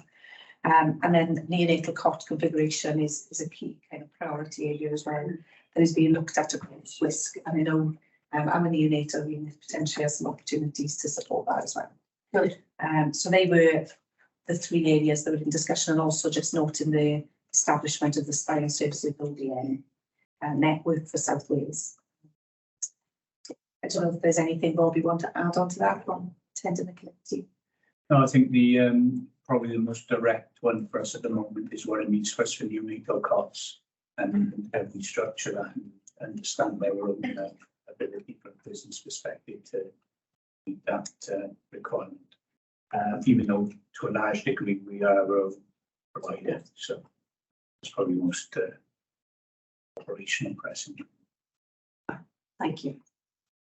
Any comments or questions? Yes, please. Thank you, Chair. Just in terms of thrombectomy, notwithstanding the big plans described here about increasing capacity of Wales, in terms of Aneurin, Bevan, right now, thrombectomy, pleased to say that from May, Central will be increasing their operating hours to 24/7 for us. They've already started for themselves, but from May, they'll open that up to outside their own. That's going to be a game changer for us in terms of thrombectomy. We'll be able to access that for far more of our patients. We're not limited by time of day. So just to make that point in terms of for now, we should see our thrombectomy numbers increase, notwithstanding the work that we're still looking at in terms of longer time planning review. Thank you, that is good news, because we did need to improve that service. That's good. Fine. Any comments or questions on the WISC report? We're due to be having them here shortly, aren't we, for their annual review. So we look forward to that. East. Yes, so the papers there summarising the key items. Obviously, performance report is a key part of the discussion, particularly on some of the key metrics around response times, handle the delays, WAST in terms of conveyance rates and their capacity in terms of the workforce. Obviously, been quite a challenging time for WAST as well around the industrial action and being able to maintain safe services. I think the only one to put out is that there's integrated commissioning action plans. These are where at a local level where Health Board's working with WAST in terms of the areas of work that we're working on together. So I think that's where we need to have quite a lot of focus. And locally, we know as much as the work we are doing to improve our part of the business, we know there's opportunities of working with WAST on conveyance rates, cure and treat, those type of opportunities to avoid ambulance conveyance presenting to a hospital where the opportunities exist. So that would be a key focus of our plan as well. So that was all I was going to draw out to you. It's quite self-explanatory. Thank you. Thank you. Any questions? Yeah, not a question, more a comment. Clearly, I've got a question later on that, but just to say that we've appointed Steve Bonser into a sort of an assistant director role for patient sort of transport services. So the integrated improvement plans that aren't particularly integrated at the moment certainly will be in the future, as we'll have some bespoke sort of leadership capacity built around that, and really just to reinforce. At the moment, the focus is very heavily on what is a health board to improve. Only handover focus, which clearly is important, but it is not the only show in town. So I think it's just to let the board know that Steve has done a good job holding the fort in facilities in the States, but his skill set and background, I think, will give us a much improved opportunity of improved relationship, commissioning intent with East and West sort of equally for patient benefit. Good, I'm glad to hear that because it is much more holistic than just the handout. Concentrate next slide, please. Okay. Any further comments? No. Key matters from committees of the board. Finance and performance. Anything to add, Ewan? No. Any issues? Okay. People and culture, Louise. Just audit, risk and assurance. The papers that. Okay. Patient quality, safety and outcome. That's PIPA. Nobody has any extra comments. Good. Charitable funds. Thank you. Mental Health Act monitoring. Shared services. No, nothing to add. Thank you. We can note those, please. Is there any other business? Let me just draw it out specifically the Swansea Bay.